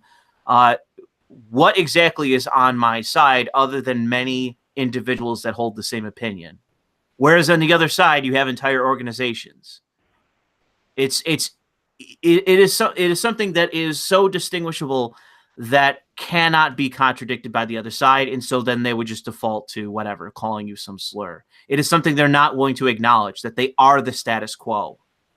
They hold cultural hegemony, and they know, and this is why they're totalitarian, they understand that they hold it. They hold the hegemony, and they are unwilling to give it up. They stand to lose everything, and that is why they are as ridiculous as they are. And that's the thing they'll never address. They always see themselves as the victim. They always see themselves as the fringe. They always see themselves as the one standing up against the behemoth, but that's not actual reality, and that's why they're so fucking nuts, is that they're fighting nothing but straw men and basically oppressing everyone else around them. They really are ridiculous people. But anyways, we'll get back to the super chats. The non sequitur says shekels for having Rags on. Thanks, Rags. You made me $2 just for being here. Hooray! Dale says just a standard donation. Just got here. Not a banned account. Says apologize for burning the White House. War of 1812. I'm not sure. That's probably for me. Okay. William says there's no reason to be sympathetic for Monday Matt. Gamergate is not good enough reason. Well, that was my reason, but I overall agree. Well, yeah, I think there's some value to, like I said, he's lost. He's 100% defeated. So you can pile shit on him, or you can, like I said, you can talk about something in a different light, because everybody's shitting on him. Yeah. And I'm not saying you shouldn't. I'm really not saying you shouldn't. It's just, what do you want us to do other than say he's a piece of shit and he got what he deserved? It's like, we could talk about something else, like maybe explore his perspective. Well, that was the difference between, I think, Jeremy's video and Rags's video. Rags's video was pretty much, not to dump on your video, was pretty much just, I forget how long it was, but it could be consigned. It was just one, just an off the cuff sort of. Yeah, that's completely. That's like a reactionary, just like, oh hey, look at this. It could be summarized as "You deserve it, fuck you, Matt." I would say that that's a very short way of describing your video. Yeah, which is justified. Which is what my opinion is. Yeah, right, and that's the thing. It's your emotional reaction to something that happened to based on the event or the events of what occurred here, the timeline of what happened, and it's a reaction that I in no way begrudge. But with Jeremy, he reacted similarly, but he at least went through the line of, here's what you should do, et cetera, et cetera. He was a lot more constructive. Not that a video on your secondary channel has to be this, fucking 20-minute monologue about, here's, I mean, we just did that earlier in the stream of what the practical measures he could have taken, but all completely ignored. But that I think was the best that could be offered, in my opinion, was someone like Jeremy just saying, listen, here's what you could have done, but you didn't do. And you got to realize you fucked up. And I think that's what pretty much everyone believes at this point is. Yeah, it's like one of those, I mean, can you live with yourself knowing what you did and how everyone feels about you? It's like maybe you can just show enough attrition and you can just pump out videos for God knows how many months every day, 3 videos a day, 10, 15 videos a week, whatever it is. Just eating up that like and dislike bar, and maybe eventually people will just forget about you and just fuck off. But like, are you going to be able to do that for that long? Live with yourself? I think honestly that appears to be the track he's currently on, and I do think it will. The criticism against him will not last all that long, in my opinion. I think that's another event that will go down the memory hole in the face of something else.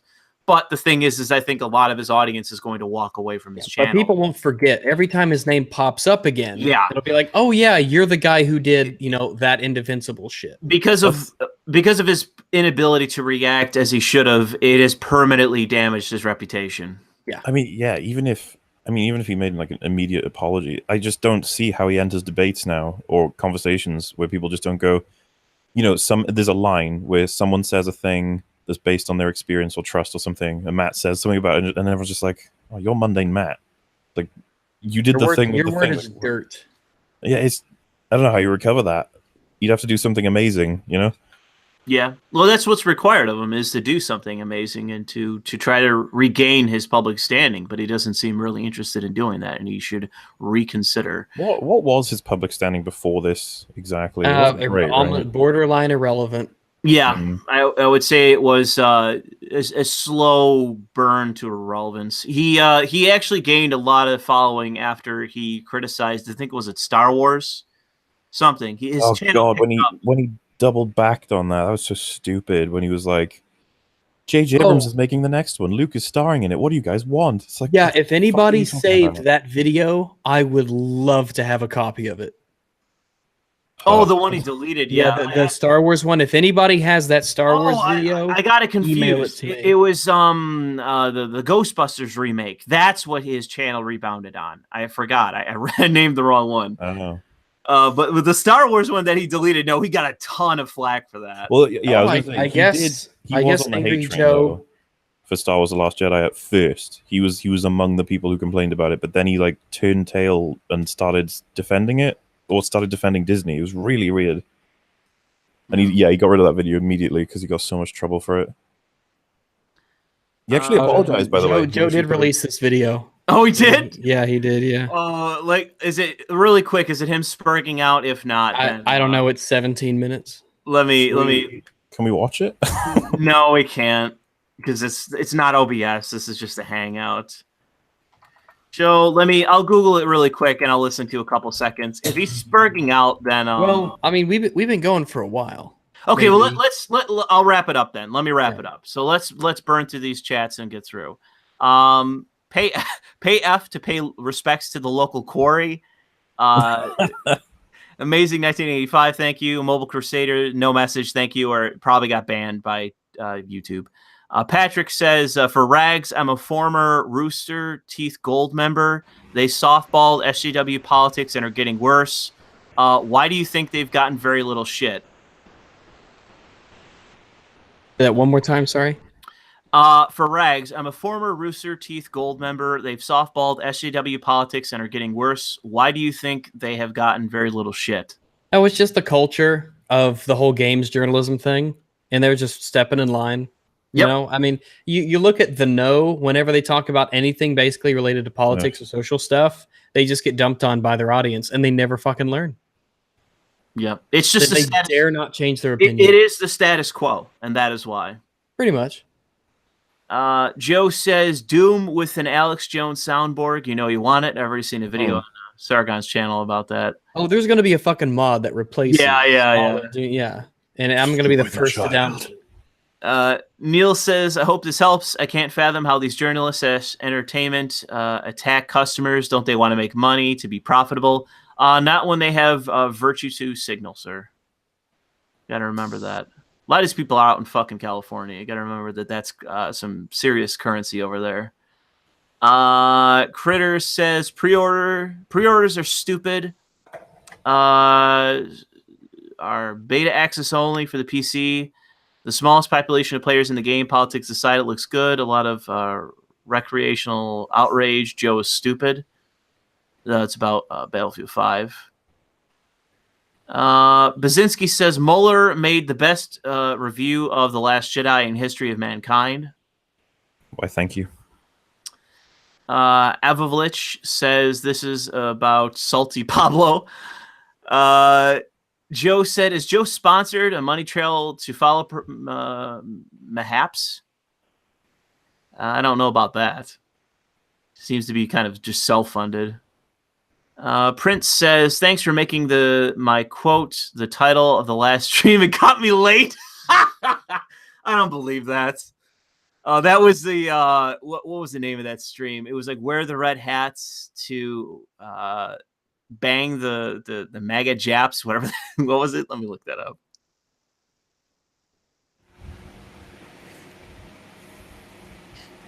My own videos went down the memory hole. Oh boy. That's what happens, man. Dude, the top comment right now for Joe's video. Here before I get deleted for leaving a comment. Yeah, and that's a big channel too. That's not a good look, Joe. Not a good look. It's like I thumbed it up, but I don't know what point it is.